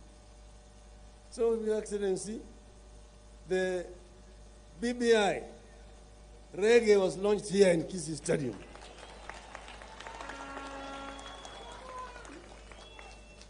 And we said that we must change direction. For 56 years, you have followed one direction, but with not very many results. So we need to look at what else is there, which is missing. The projects Kenya can move forward as envisioned by the founding fathers of our nation. United, God should bless us. We should dwell in unity, peace and liberty, and plenty should be found within our borders. From here, Your Excellency, the BBA train moved to Kakamega, Ingo, then to Mombasa, then to Kitui, then to Narok, then to Garissa, then to Meru.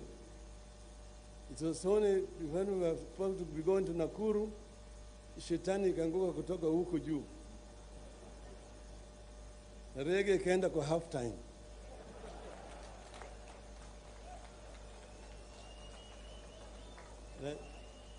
Lakini sasa half time imekwisha, wachezaji wameshanyoroshwa.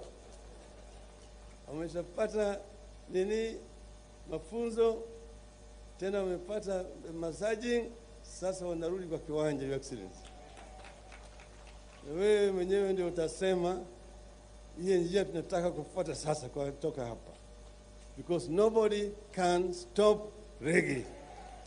Asante sana.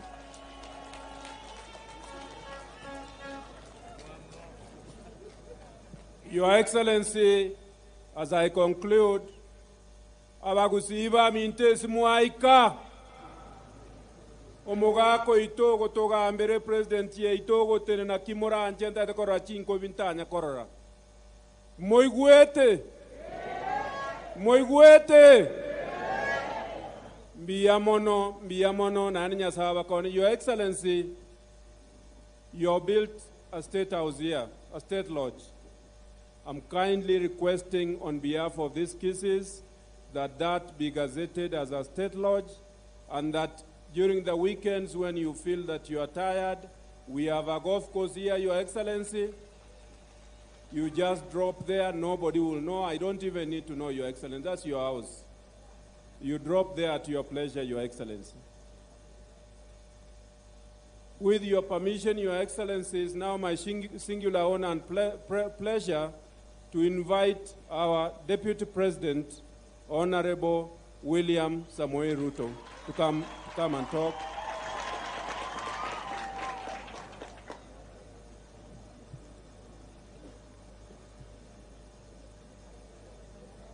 Your Excellency, President Uhuru Kenyatta, President and Commander-in-Chief of the Armed Forces of the Republic of Kenya, Your Excellency, Mama Margaret Kenyatta, our First Lady,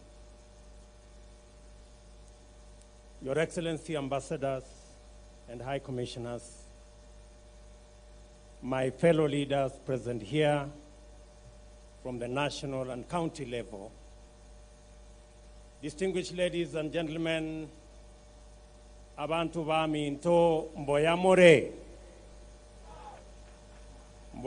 naende. Bwana Yesu asifiwe. Asanteni sana. Mheshimiwa Rais, sherehe ya kitaifa ya kwanza tangu tupate uhuru wa Kenya inafanyika tarehe hii hapa Gusii, hapa Kisii Stadium.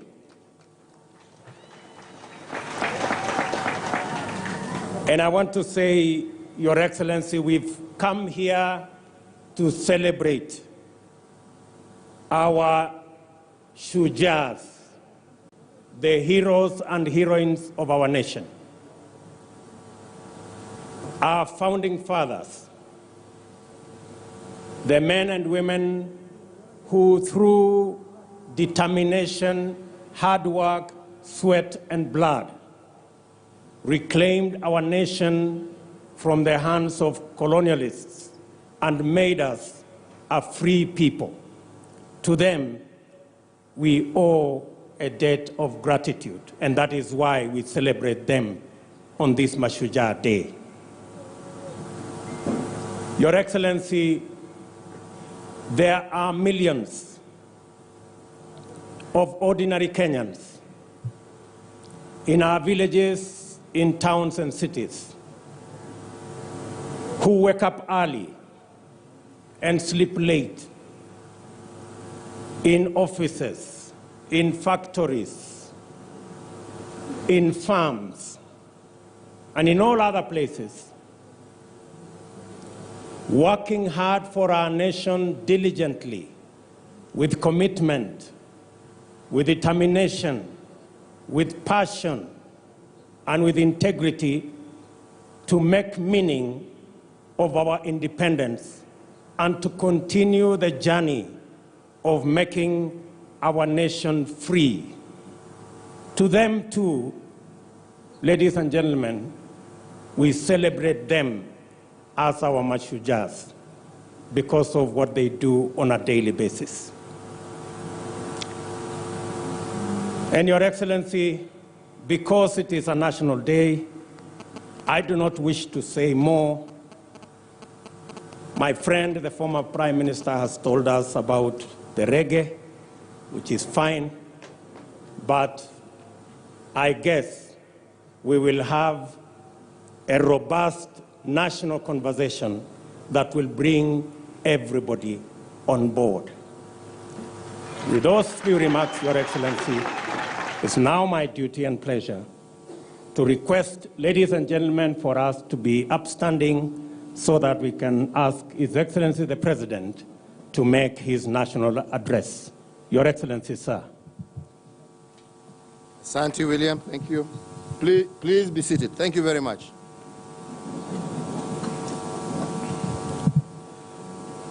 Fellow Kenyans, ladies and gentlemen, let me begin by wishing each and every one of you a happy Mashujaa Day. And let me also, at the very onset, thank you, the Gusii, for the warm reception that we have received here in Kisii.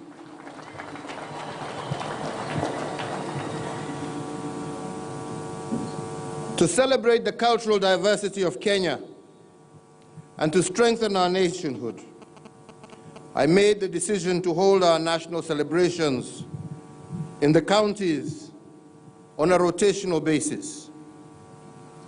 Today, Kisii joins the counties of Nakuru, Nyeri, Machakos, Meru, Kakamega, Narok, and Mombasa in having played host to a national celebration. And indeed, in the near future, we shall announce where next year's Madaraka Day will be hosted. So, fellow Kenyans, we gather here to celebrate 68 years of history and heroism as a country. We are well aware, indeed, as the former Prime Minister mentioned, that the Gusii community is also not short of heroes. In their senior ranks, there are those that have been mentioned by the Prime Minister. You will also encounter senior chiefs, Angwenyi Geshana, Osongo Agwenyi, Oga Agwenyi, Zakaria Agwenyi, Musa Nyandusi, and many others. The makers of the Kenyan nation at independence also tapped into the abilities of your sons and daughters, heralding the birth of a strong and vibrant nation whose story cannot be complete without the mention of Lawrence Sagini, James Nyamweya, Zachary Onyonka, amongst others. And thereafter, following in the steps of the independence Gusii heroes, many others heeded the call to serve the public arena, with some rising to high echelons of public service as high-standing cabinet ministers, formidable legislators, influential judicial figures, amongst them being George Museti Anyona, Simeon Nyachai, Justice Nyarangi, just to mention but a few. So, ladies and gentlemen, on this day in 1952, a state of emergency was declared in Kenya by the British. They arrested over 200 of our leaders, including the Kapenguria Six, and indeed started one of the darkest chapters in the history of our nation. The atrocities visited upon thousands of our people during the emergency period can never be described by any account of history. Even the secret histories of the hanged in detention camps cannot capture the pain of what was later called the Dirty War between the British and our liberation heroes. Fathers were taken away from their families never to return, while those who did limped back home, some having been castrated and permanently robbed of the joy of ever being a parent.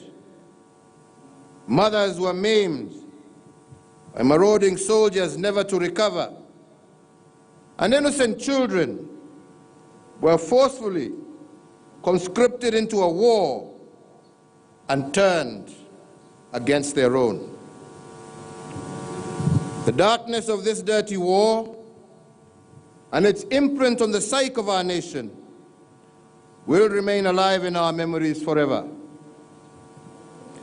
However, the founding father of our nation, Mzee Jomo Kenyatta, advised us that for our country to heal and move forward, we must forgive, but we can never forget. This advice to forgive and not to forget was not a call to begrudge the perpetrators of the darkest part of our history. It was a call to remind our children about our past every Mashujaa Day, and to do it recognizing that liberation is a process. The more we ponder our history in its truest form, the more liberated we become. But those who whitewash and dodge their history become victims of its ugly parts. Fellow Kenyans, this day, the 20th of October, was set aside by our forefathers because there is no country without a history, and there is no history without heroes. The day was also set aside to remind us that history is not just about the past. Our history is also a torch that blazes a trail into the future as well. And that is why I invite you today to reflect with me on the heroes and heroines that defined our nationhood. Although we speak of October 1952 as the hallmark date in the history of our heroes, tales of heroism in Kenya date back to the 19th century, well over 100 years ago. And this is testament to the fact that our national pride is not a recent affair.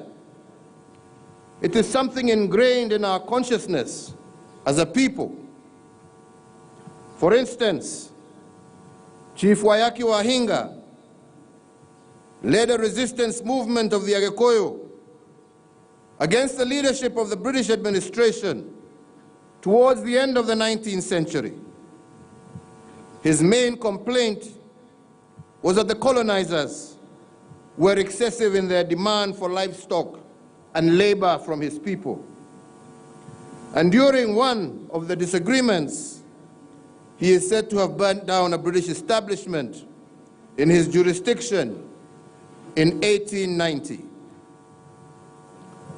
2 years later, in 1892, Wayaki Wahinga was arrested and buried alive at Manyani Maximum Prison in Taita Taveta.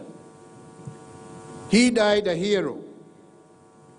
And today, I cannot be more proud than I was last week when in the same venue, Manyani, I introduced the future heroes of our nation, a group of 800 young men and women engaged in groundbreaking innovations for the future of our country. Another hero from this era was Mukile Wanameme, leader of the Bukusu resistance of 1895, a brave soldier and a skilled military man. Wanameme is said to have beaten the British soldiers in his first battle against them at Chitemba Hills near Webuye. He died a hero. And not all our 19th century heroes were men. There was a Giriama widow by the name of Mekatilili Wamenza, who distinguished herself as one of the foremost warriors of her time. Born in 1840, she led the Giriama resistance against the British Empire between 1912 and 1915. Her grievance against the British administration using forced Giriama labor that undignified her people. She was arrested twice, put in colonial maximum prisons, and in both instances escaped. The first, as we heard earlier, actually being here in Kisii, where she walked after escaping 800 kilometers back home. Her second escape was from Kismayo in present-day Somalia, and she did escape from there and went back to Kilifi to continue the Giriama resistance. Such spirit of resilience and constant comebacks is what we have banked in our historical records as heroism. A new generation of liberation leaders, inspired by these 19th century heroes, emerged from the 1920s. They included, amongst others, Jomo Kenyatta, Jaramogi Oginga Odinga, Harry Thuku, Achieng' Oneko, Daniel Arap Moi, Masinde Muliro, amongst others. This generation was more enlightened in Western tactics and began to use pen and paper to advance the cause of the African people. This is the generation that laid the foundation stone for our modern nation state, and that is why we call them the founding fathers of this nation. In the late 1940s, a new generation who had fought side by side with British soldiers during the Second World War emerged. This generation was heroic on many accounts.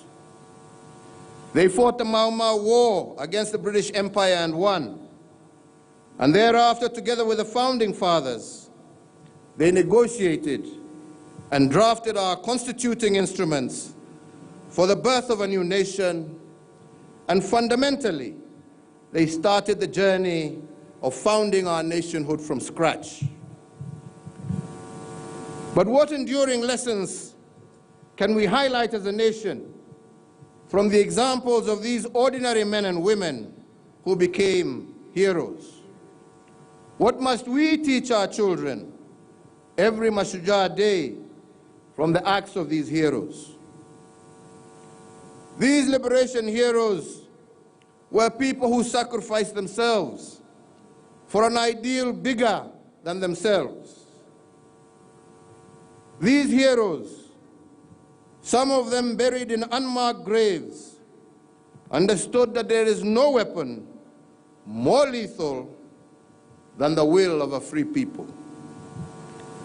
They sacrificed for this high ideal, negotiated when they had to, but they never surrendered.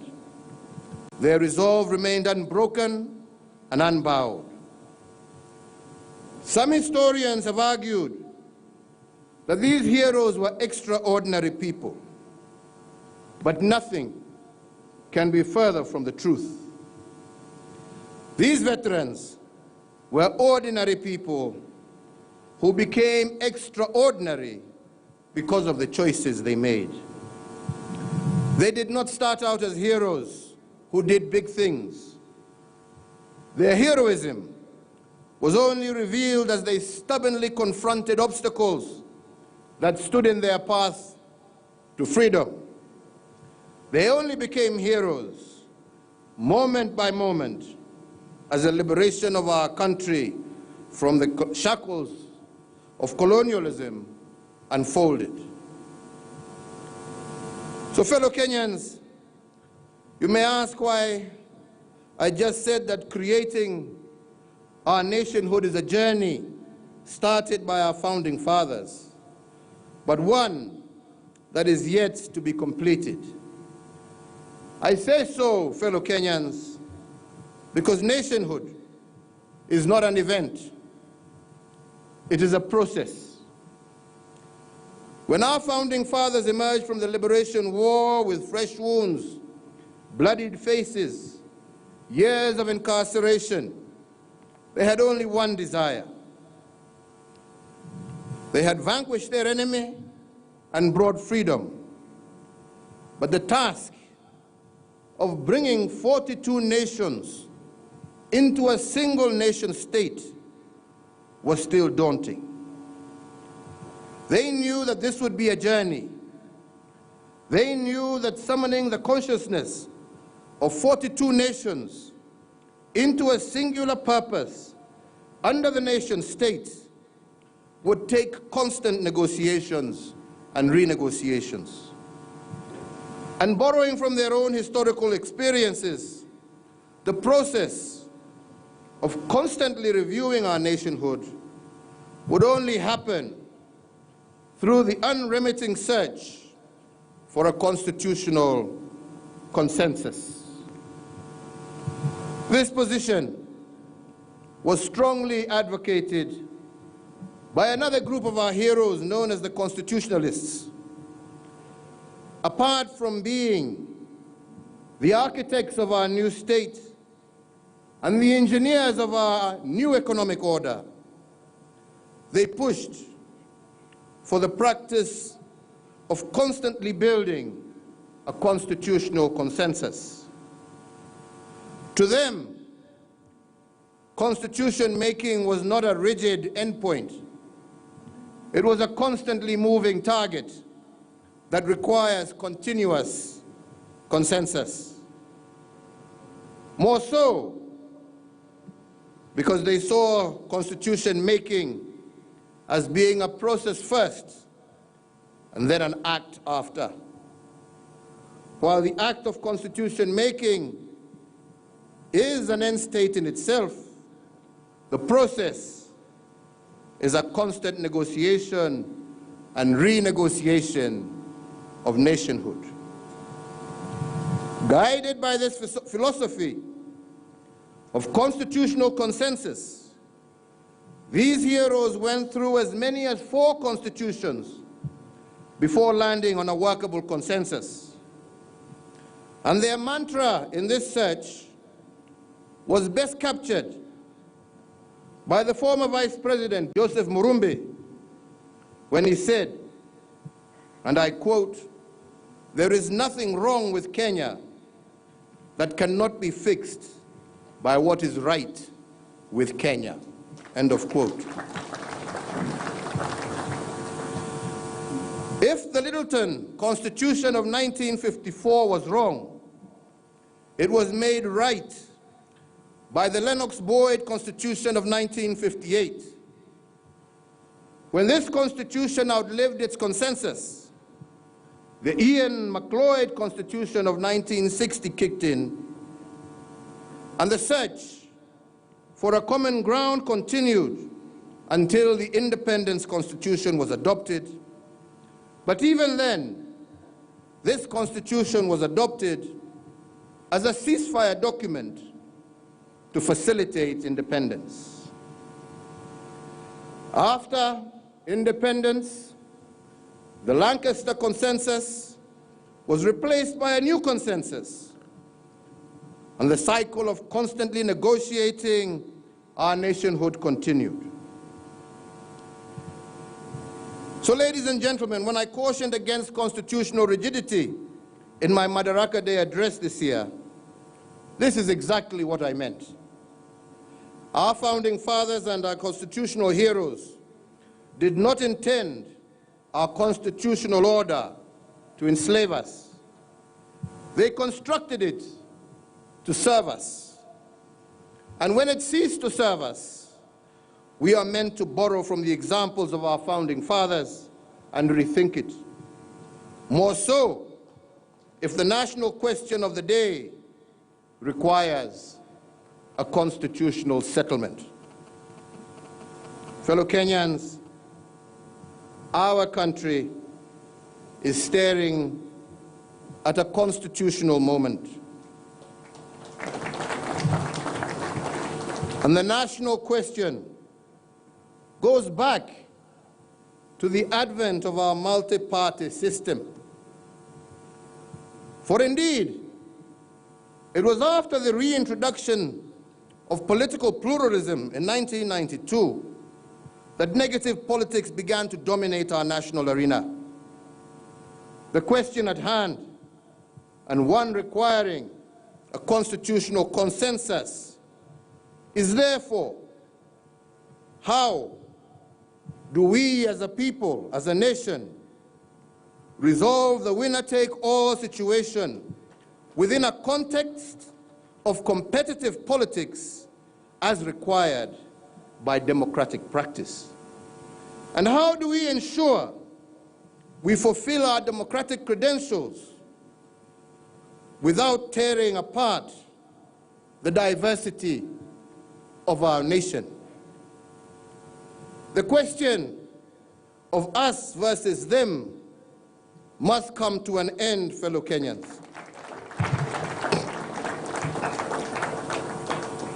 And as we exercise our democratic rights, it must never again be at the expense of our diversity. The cardinal principle must always be our unity in diversity. Yes, the 2010 Constitution gave us some remedies, but did it resolve or entrench the zero-sum game in which the winner takes all and the loser goes home with nothing? Are we still in this zero-sum constitutional dispensation that created conflict since the advent of multi-party politics in 1992? And how do we expect as a people to resolve this problem using elections instead of constitutional change? It would indeed, fellow Kenyans, be a tragedy if come subsequent elections we have not resolved this dilemma. And that is why I urge the country to ponder a constitutional consensus around a three-pronged national question. On the one part, the question is political inclusion. Instead of a zero-sum constitutional equation, can we adopt a positive-sum equation? Can we adopt a constitutional arrangement that can take care of our diversity as a people? And on this, fellow Kenyans, we should not give my suggestion the parochial interpretation of creating positions for individuals. I am only urging for a constitutional consensus that accommodates all communities in an election. A consensus that makes it possible for any Kenyan to lead this country working hand in hand with his or her brothers and sisters from across the nation. The second part of the national question at hand is about equity in the distribution of opportunities and resources. Our political practice, unfortunately, has been such that resources and opportunity go to those occupying positions of authority. And that is why elections are so divisive and emotive. But it is possible for us to entrench the principles of equity in the distribution of resources and opportunities in the Constitution. This way, it is the Constitution, not individuals, who will guarantee that no one is excluded or left behind. The third part of the national question speaks to the contestations and violence every electoral cycle. 1 year before every election, the economy shuts down as it anticipates the turns and twists of the election. 1 year after the election, the economy is still on a go-slow as markets wrap themselves around the emerging political constellations. This means that in every electoral cycle of 5 years, 2 years are wasted exclusively attending to electoral matters. Fellow Kenyans, the quest to liberate our land was also fueled by our desire to drive hunger, ignorance, disease, and unemployment from our midst. Unless the economy is sustainably expanding to accommodate the youth graduating every year, then what we are doing by removing 2 years is robbing our children of their future. Therefore, as part of the national question, we are called to create an environment where enterprise can thrive by continuously attracting capital into the country. Endless political contestations creates anxiety, akin to some of the things that we are witnessing in our nation today. Truly, I do not believe that is what our founding fathers and the constitutionalists at independence wanted for us. And if we do not change it now, when we have this constitutional moment, this problem will plague our country for years on end. My invitation to our country, therefore, is for us to have an honest conversation with itself, as William has just said. And we must not shy away from taking bold decisions the way our founding fathers did. Ladies and gentlemen, I want to continue by saying that we cannot talk of our independence heroes without mentoring the diaspora fraternity that also supported our liberation struggle, and yet they were not Kenyans. The former Prime Minister of India, the late Jawaharlal Nehru, was one of the very early supporters of our struggle. When the Kapenguria Six were put on trial, he provided part of the legal team that defended them. His rationale was that the liberation struggle anywhere in the colonies was a struggle to liberate the human spirit first and to gain self-rule second. The other diaspora heroes of our liberation included the leadership of the Pan-Africanist movement. And indeed this week marks the 75th year since the 5th Pan-African Conference was held in Manchester between the 16th to the 21st of October 1945. In attendance were men like W.E.B. Du Bois, who presided over the sessions, men like George Padmore, Kwame Nkrumah, Ras Makonnen, Wallace Johnson, C.L.R. James, and Jomo Kenyatta. This conference pledged to support the liberation movement in Kenya, and indeed they stayed the course. The spirit of Pan-Africanism, imagination, brotherhood without borders, and the craving for an African renaissance is one we need to recapture as we celebrate our diaspora heroes today. We must remember that our founding fathers were Pan-Africanists, and to uphold their vision, we must support the African dream of working together, living together, and building the unity of the African continent. Fellow Kenyans, we must also celebrate today our young people. They are our heroes, and yet we so often forget. As one statesman once said, and I quote, "We do not own this country. We have just borrowed it from our children, as represented by our young people." And if history is not just a path to the past, but a trail into the future, then a spotlight must be shone on our young people this Mashujaa Day.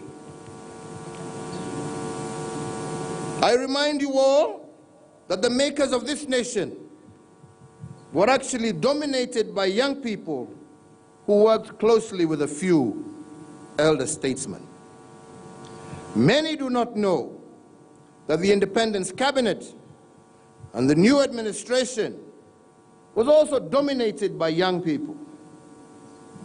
Many also do not realize that the first draft of Sessional Paper number 10 of 1965, which became the blueprint vision of our economy, was written by a 29-year-old technocrat known as Japheth Shamala. These young men were not extraordinary. They became our independence heroes because they made more opportunities out of the little they had been given. Instead of focusing on the hardships of building a new nation from ground up, they focused on the possibilities. The Independence War had taught them that energy flows where attention goes. They had learned from the struggle that what you focus on grows, and the words you utter become flesh. Our young liberators became heroes because they focused on what could be done and not the obstacles that stood in their way. Their attention was on the positive, and the words they uttered about their country were full of optimism. This attitude of positive energy made most of them heroes because they dared to do the impossible.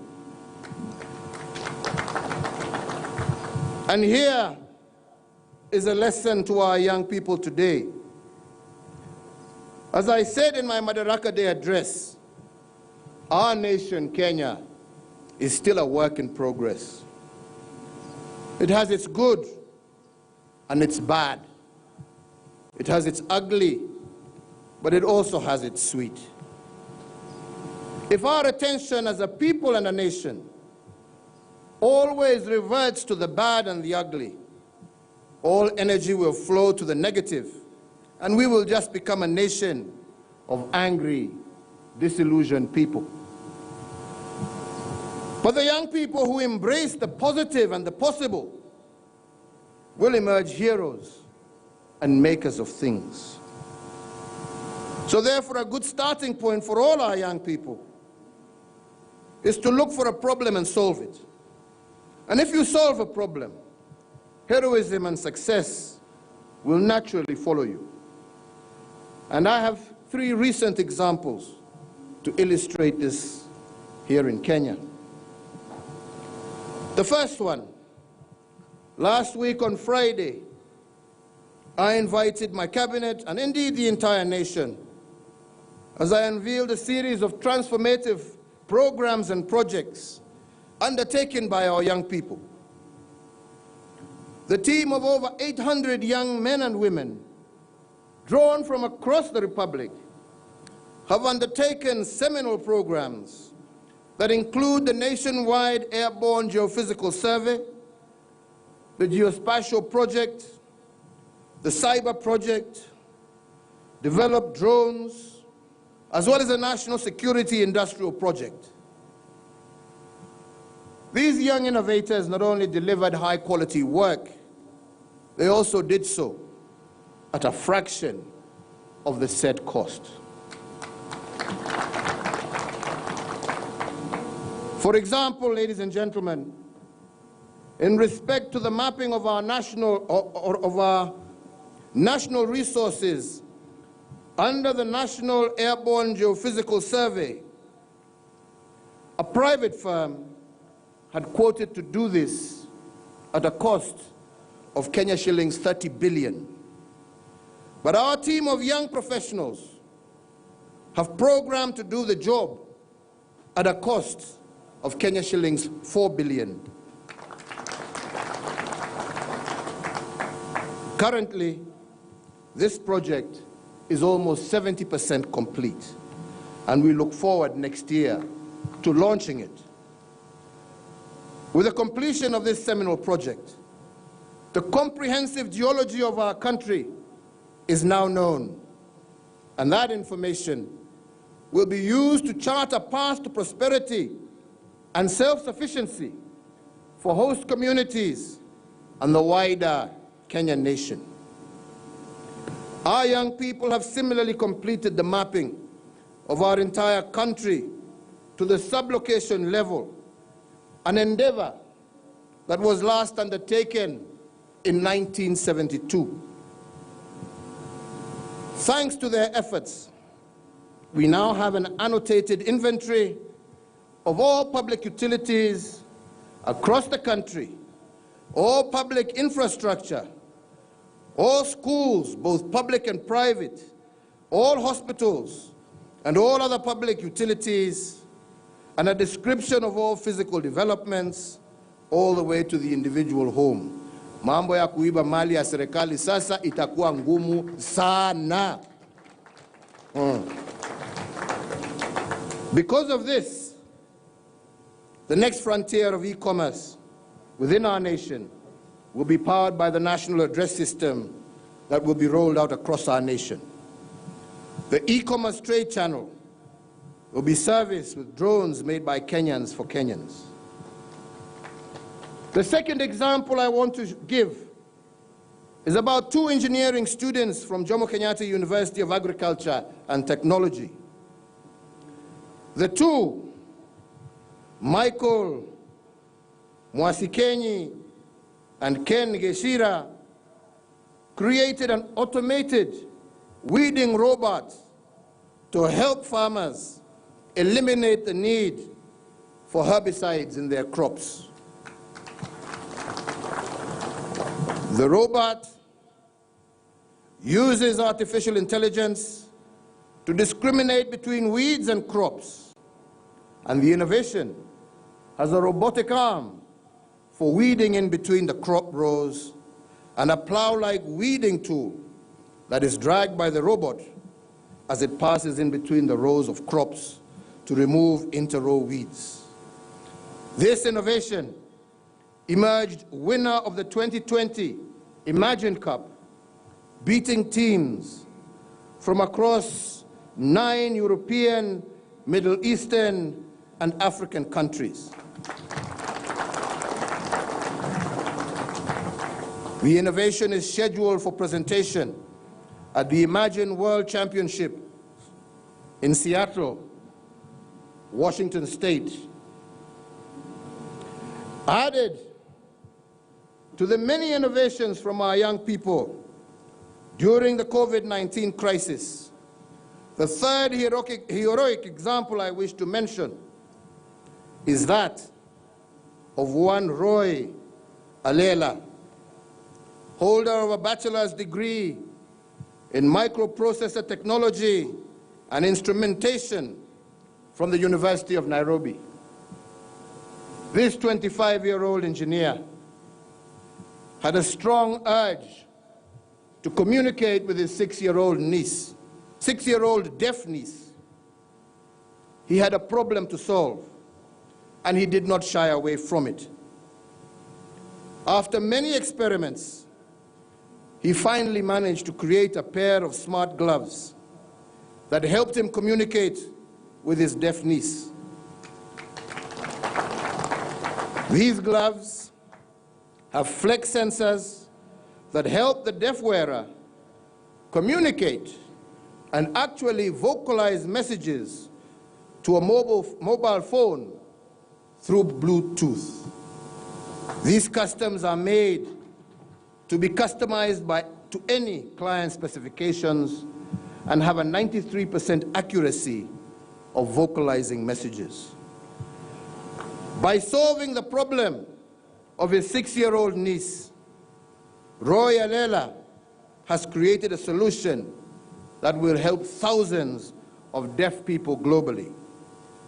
This innovation has won the Hardware Trailblazer Award by the American Society of Mechanical Engineers. Roy was also the second runner-up for the British Royal Academy of Engineering Leaders in Innovation. With the example, therefore, of the National Security Program, Weeding Robot, and the Smart Glove, it is clear that Kenya has a pool of talented and gifted people. Where those transformative innovations came from, I believe there are many more. All we need do is look. And if our national attention moves to the search for solutions, our natural energy will indeed flow to a positive place. Fellow Kenyans, allow me to end my address today by recording 2 Mashujaa lessons from our founding fathers to our young people. I am compelled to do this because one statement said, if it was not for the elders correcting the mistakes of the young, there would be no state. My intention today is not to correct, but to point our young people in a direction that will make them heroes in their times. The first lesson from our liberation heroes is that it's got to be me. It's got to be me, and it's got to be me. That is, if anything will happen it all depends on me. If change will happen, do not expect your neighbors to be the one to cause it. You are the one to do it. Answer the summons of change and be the driver of that change. All you need do is show up at the arena. Theodore Roosevelt once said that the man who matters is not the man who stands by the wayside criticizing, saying how things could have been done better. The man who matters is the one in the arena, the man whose face is marred by dust and sweat and blood, the man who errs and comes short again and again, knowing that even if he fails, at least he failed trying. My call to our young people, therefore, is to get off the wayside of pessimism and get into the arena.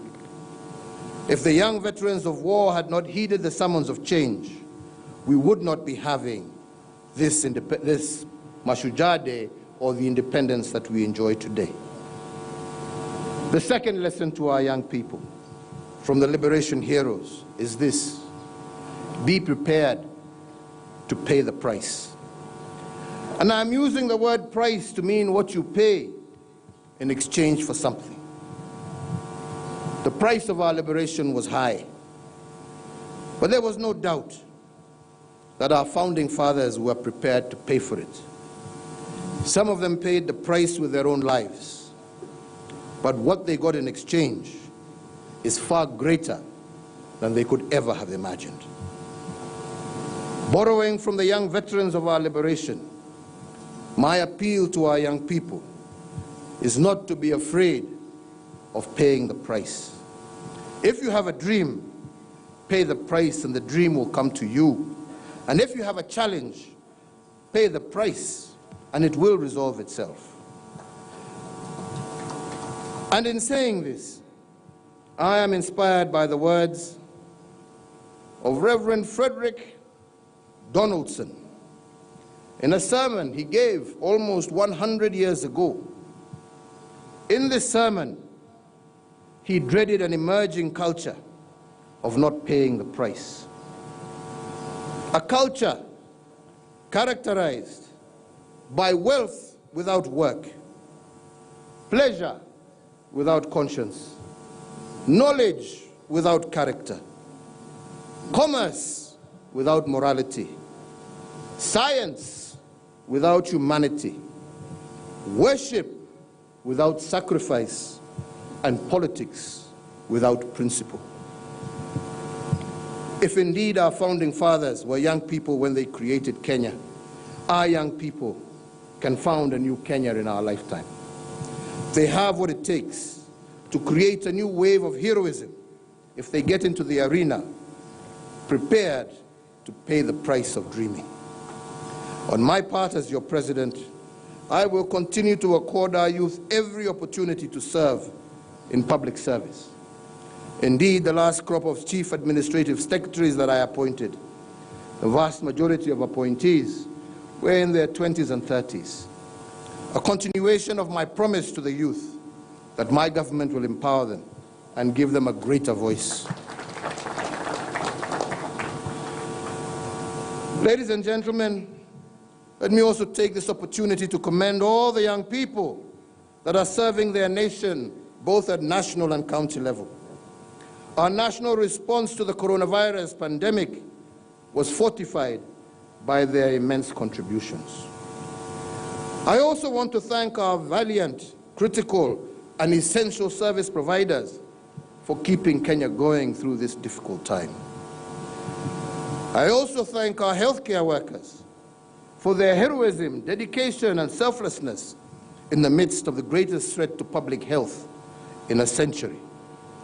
I thank, too, our law enforcement officers, our military, who are keeping Kenyans safe and orderly. Fellow Kenyans, what then is our lesson from our independence heroes this Mashujaa Day? What our heroes taught us is that it is very easy to lose a country. And as your fourth president, I need to remind you that you will have a fifth, a sixth, and even a 10th president, but you have only one Kenya.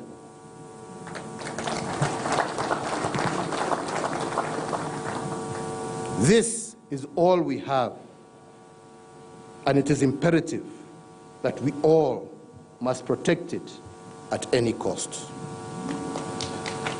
So, ladies and gentlemen, I cannot conclude this address without honoring our COVID-19 heroes.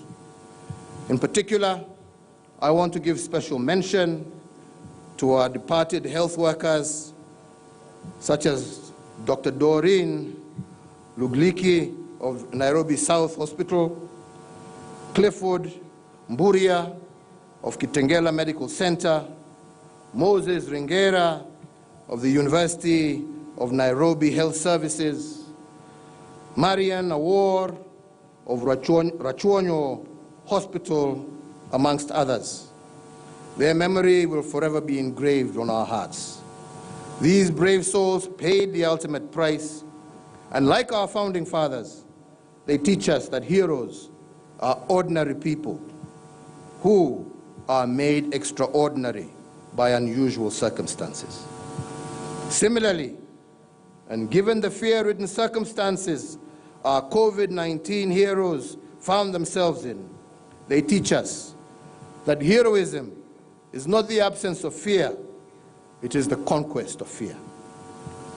On this day, we are called on to embrace the challenges of our times with courage and fortitude, and to seize the constitutional moment to redefine our future and our shared prosperity. And in so doing, we will live to the call of our founding fathers when they secured our independence. I thank you. Mungu awabariki, Mungu alinde, Mungu alinde taifa letu la Kenya. Asanteni sana.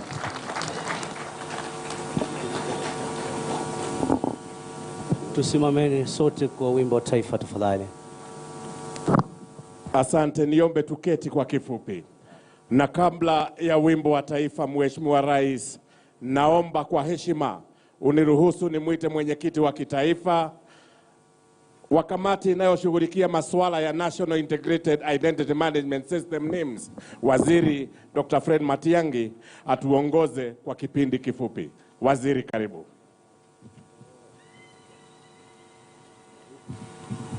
Your Excellency, the President of the Republic of Kenya and Commander-in-Chief of the Kenya Defense Forces, Your Excellency, the First Lady, Your Excellency, the Deputy President, and Mama Rachel Ruto, distinguished guests, ladies and gentlemen, Your Excellency, with your kind indulgence, may I invite the Honorable the Attorney General to join me as we perform this very simple and short ceremony.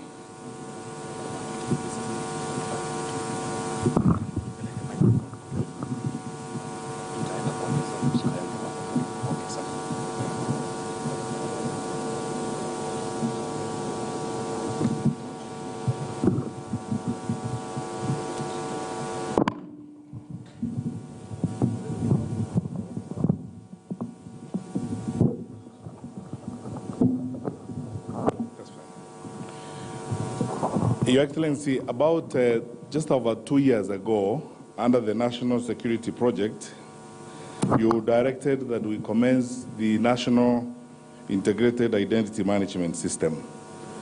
The focus has been explained several times before in several occasions.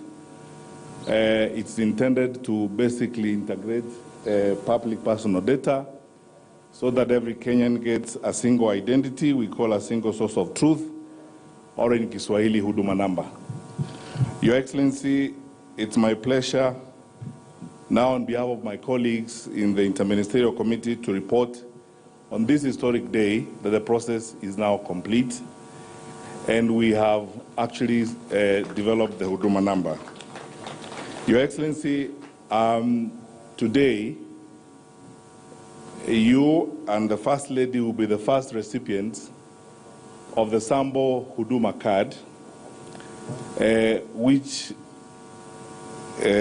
we hope to be rolled out as soon as the National Assembly completes the process of the appointment of the Data Commissioner as directed by the High Court. Your Excellency, on my own behalf and on behalf of my colleagues in the committee, I would like to invite the Honorable the Attorney General to now hand over the Sambo Huduma card to you and to Her Excellency the First Lady. And thereafter, Your Excellency, I request you to hand out 10 Sambo Huduma cards for validation to 10 individuals, and therefore guide us on the rollout that will begin strictly in compliance with the directions of the High Court as soon as the National Assembly is done with the process of the appointment of the Data Commissioner. Your Excellency, the President.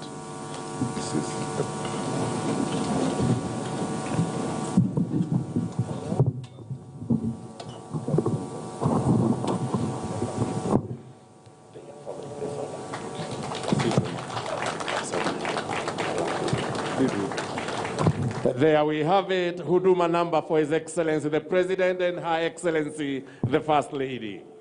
Asante. There we have it. Tuombe sasa Mheshimiwa Rais uweze kupeana ya kwanza kwa Laban Ouru Siro. Tumlete kwa haraka. Laban Evans Amenya Bosire. Alois Mosoti Okero, Sylvester Achuka Mose,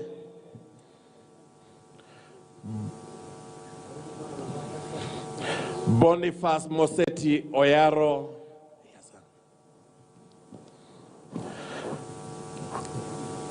Evans Guaro Nchoga, Kevin Bwire Mubandi, Lawrence Nyanuga Omambia, Evans Michael Mose, na wa mwisho Henry Lerioka Nyabuto Deri. Asante.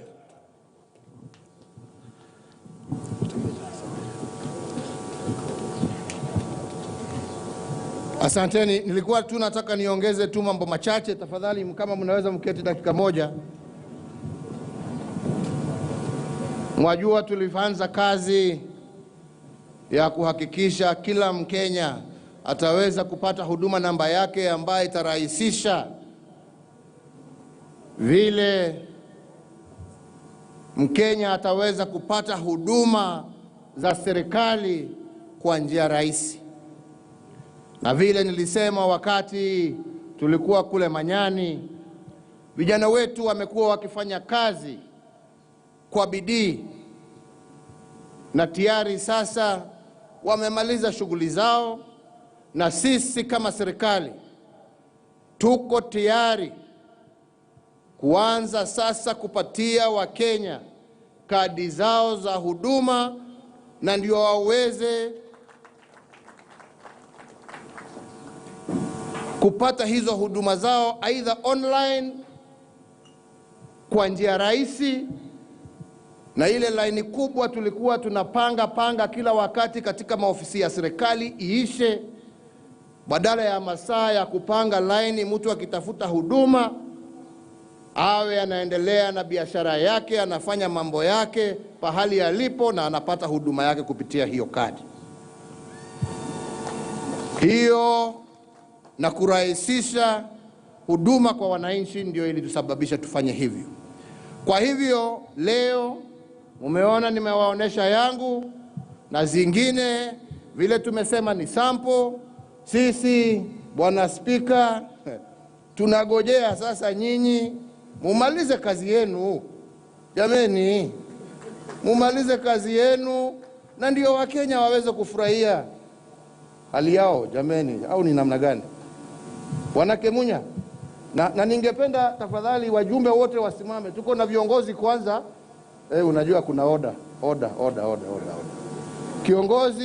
kiongozi wa walio wengi kule bungeni, National Assembly, Bwana Kemunya, kiongozi ya walio wengi katika Senate, Bwana Pogisho, mdogo wa kiongozi ya walio wengi, Mheshimiwa Jimmy Angwenyi, mtoto wa kwenu, Mheshimiwa James Orengo, kiongozi wa minority, Mheshimiwa Junet, Chief Whip wa minority, Mheshimiwa Ongeri, ndio ambaye I think ndio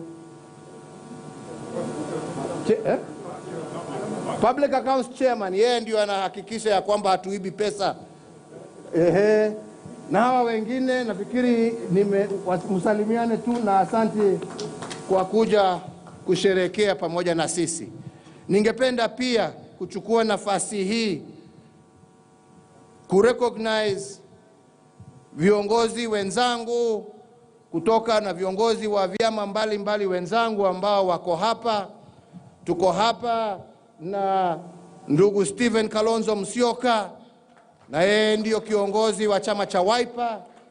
Tuko hapa na ndugu Musalia Mudavadi, yeye ndio kiongozi wa ANC. Tuko hapa na ndugu Moses Wetangula, kiongozi wa Ford Kenya. Na hii ndio tunataka jameni. Kenya ni yetu sisi wote.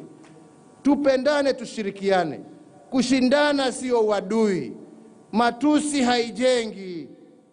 Tutafutiane, tunaweza, we can differ in terms of policies, in terms of programs. That is fine. But we don't have to differ to the point where we insult one another, where we shed blood of our own brothers and sisters because of what we want.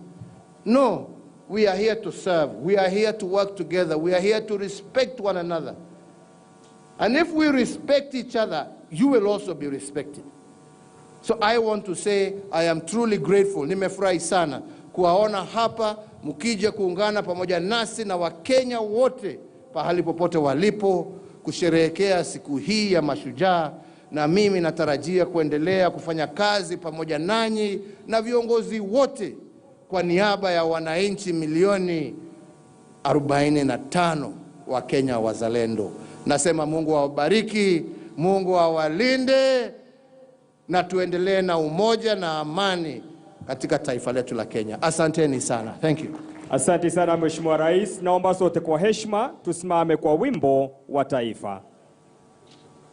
Kidogo tafadhali, kidogo. Sorry.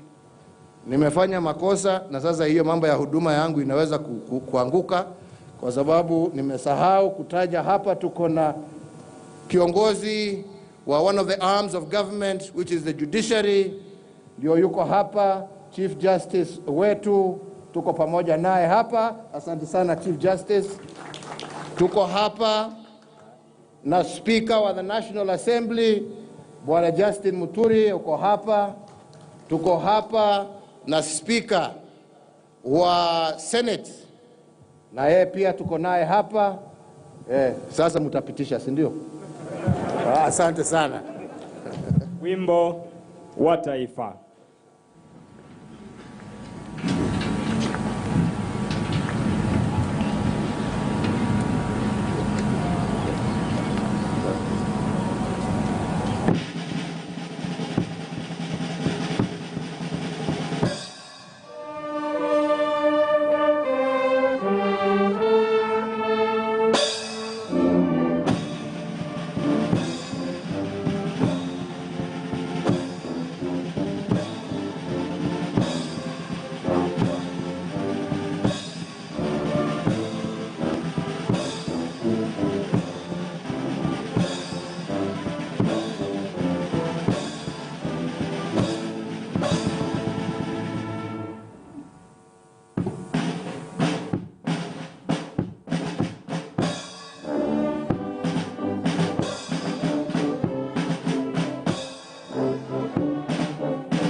Asanteni sana. Kwa ruhusa ya Mheshimiwa Rais, nitaomba sote tulio kwenye jukwaa rasmi tutatulia as I announce the departure protocol.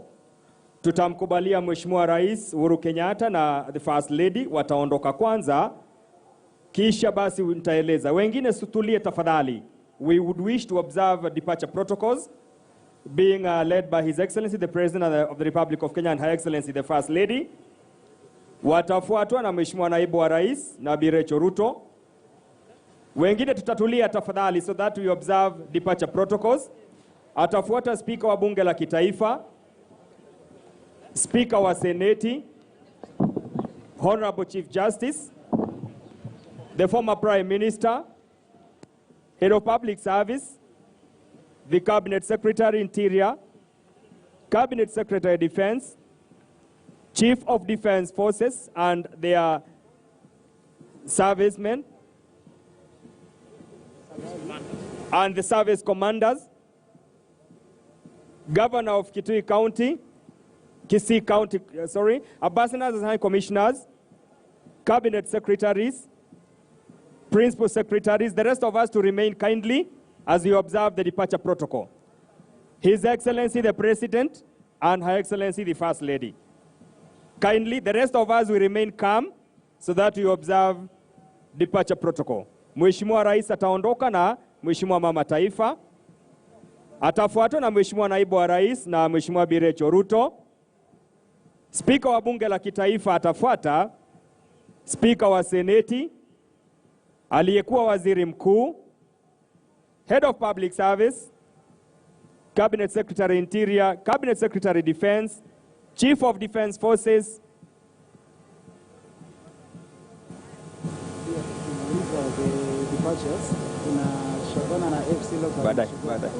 Badai. Ataondoka Mheshimiwa Rais kwa hiari yake pamoja na Mama Taifa.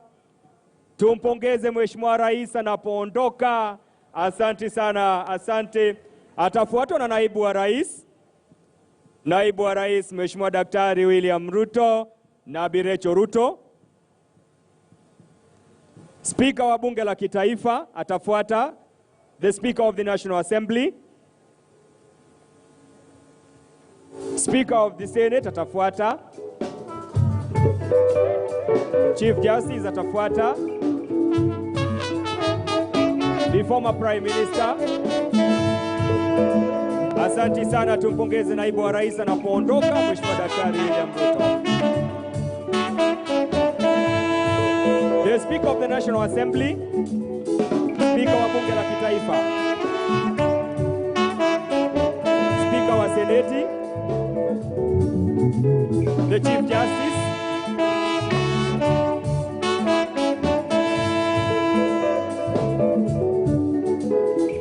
Kenya ni nchi yangu, Kenya naipenda. Speaker of the National Assembly atafuata. Mashariki hadi magharibi, kote ni kuzuri. Tuna mimea mbalimbali hapa kwetu.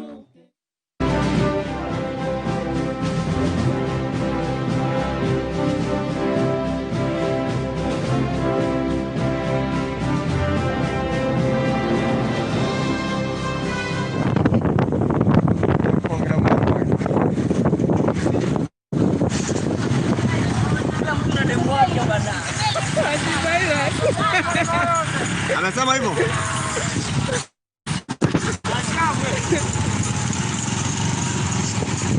Na kima shuje kwa kwenda. Aye, rana jentokere kwa rana jaja ni usewe kwa na kawaida.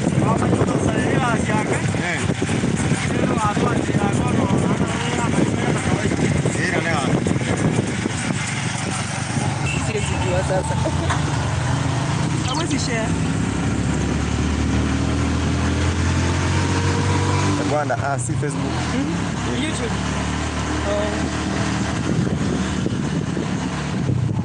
Karibu sana. Batu. Ana gini ajuma jujengi yangu ile gende gia. Sasa Mashujaa bado banande sebo ya masigari mabege tekire kona. Jenga ida dalam muanya ada bintu ya. Ya bintu mana tu yo ula ko le ko amba wana rage ada mua rage ada rogoro. Ama tahu ni dia ramu babe ke torori. Okay. Lagi ni enggak ada ni akhirnya ro muanya leti ngaki kurgo. Nona tu kok ketingga bintu dire biya mereka ni tu siapa sih? Kira soalnya serakali ya sini orang Sigara babe ira babe kita kira soal. Wacan dire tahun. Mana tiga ko rage anda ramu aja kau debu. Hai. Hai sih kau ada. Ini dari kau ngete. Ini sama yang dia kalau kena tahu ni. Kama boda ya lisi tumekosa. Oh. Ndio toto maybe tangu jana wenye wageni wamekuwa wakiingia tota. Wageni wamekuja na magari makubwa sasa sisi tu. Hakuna wageni wa boda. Sasa watu wa boda hawatatakani. Okay. But ni vizuri pia kwa sababu before akuje kuna mazuri yalifanyika Kisii in preparation to this. I think hata study imejengwa, vitu nyingi zimefanyika kwa sababu ya siku ya leo. So hata kama tumeharibu siku moja tunaweza sema kuna positives ama. Tunashukuru hata barabara tumetengenezewa. Okay. Na kuna game ya Sabina na FC Leopards. Utahudhuria? Sabina kichwa ni kubwa. Nawashukuru sana na tuchape kazi. Hai. Yenda rende kango sawa NDIZI TV. Antivirus.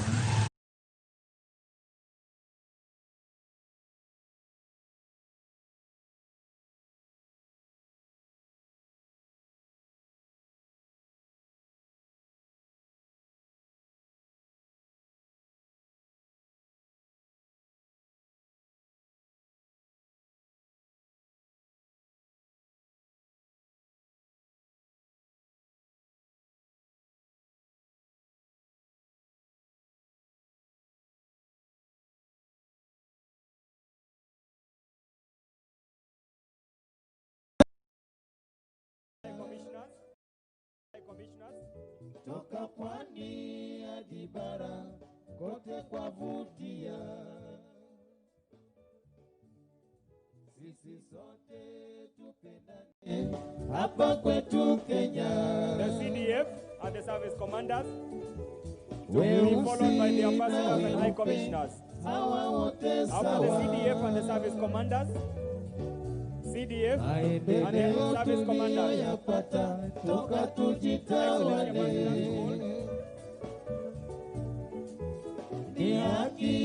After the CDF and the service commanders will be followed by the ambassadors and the high commissioners. Nimekubali kuilinda nchi yangu Kenya. Thank you so much. May we have the ambassadors, and the high commissioners? Ambassadors and high commissioners.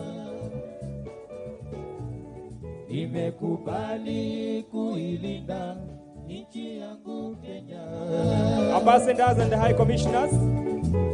Mchana na usiku sitarudi nyuma. Kindly protocol officers, let's lead the ambassadors' vehicles and the high commissioners.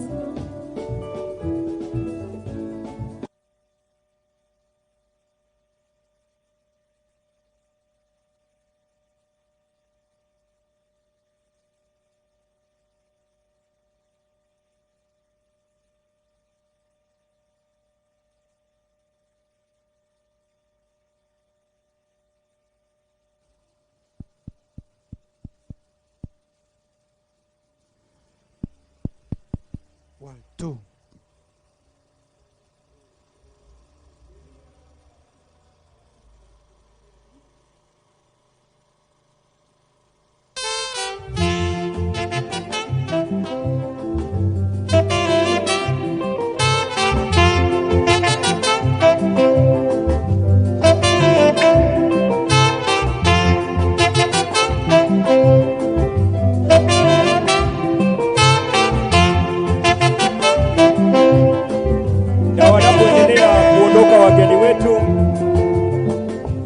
Niwakumbushe kwamba mwendo wa saa 9 kamili tutakuwa na mechi kali baina ya timu ya Sabina wakichana na AFC Leopards.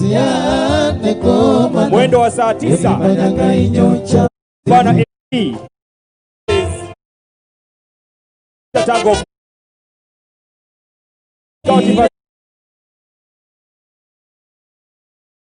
Sauti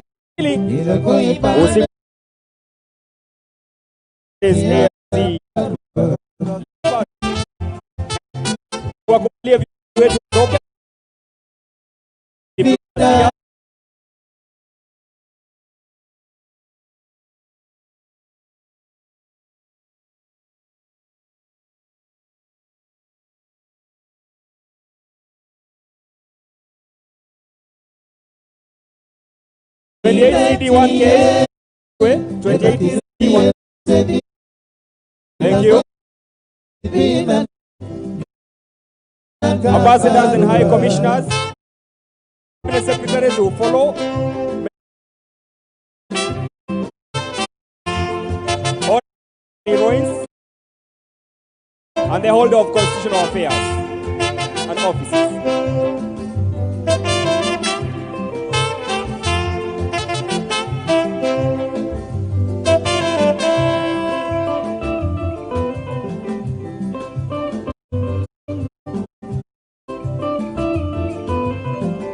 May we give room to all of us now to depart.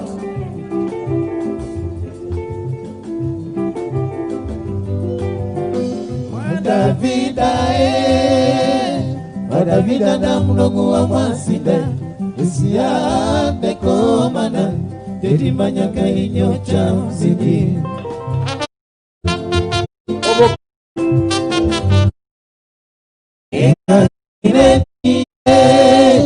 Eka kiretie la msedilive Tulango ibana chinivinana Ikuandikia kabarua Saa 9 kamili mechi murwa katika uwanja wetu Shabana FC versus MC Leopard.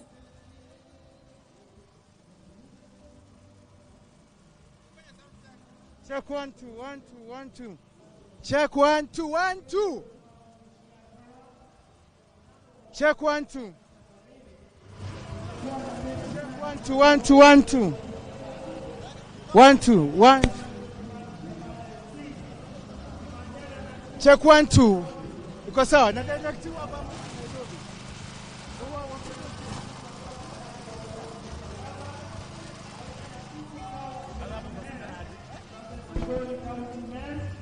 Wewe mtu wako. Sasa mambo unaitwa acha nifanye hivi ya wana.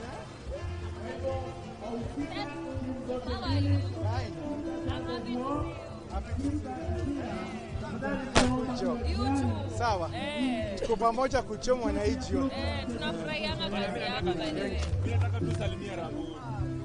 Wewe Rabu. Haya. Asante, acha nifanye live link hapo. Haya.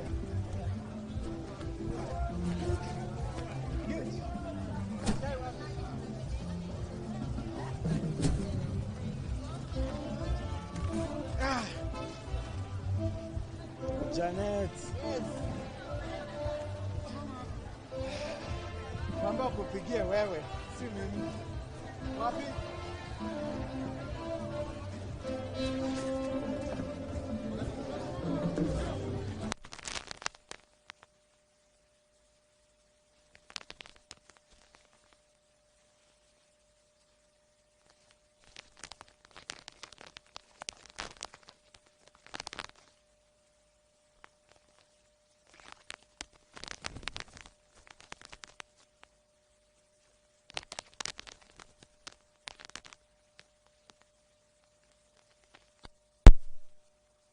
Jaribu kuconvert smart. Why jaribu? What?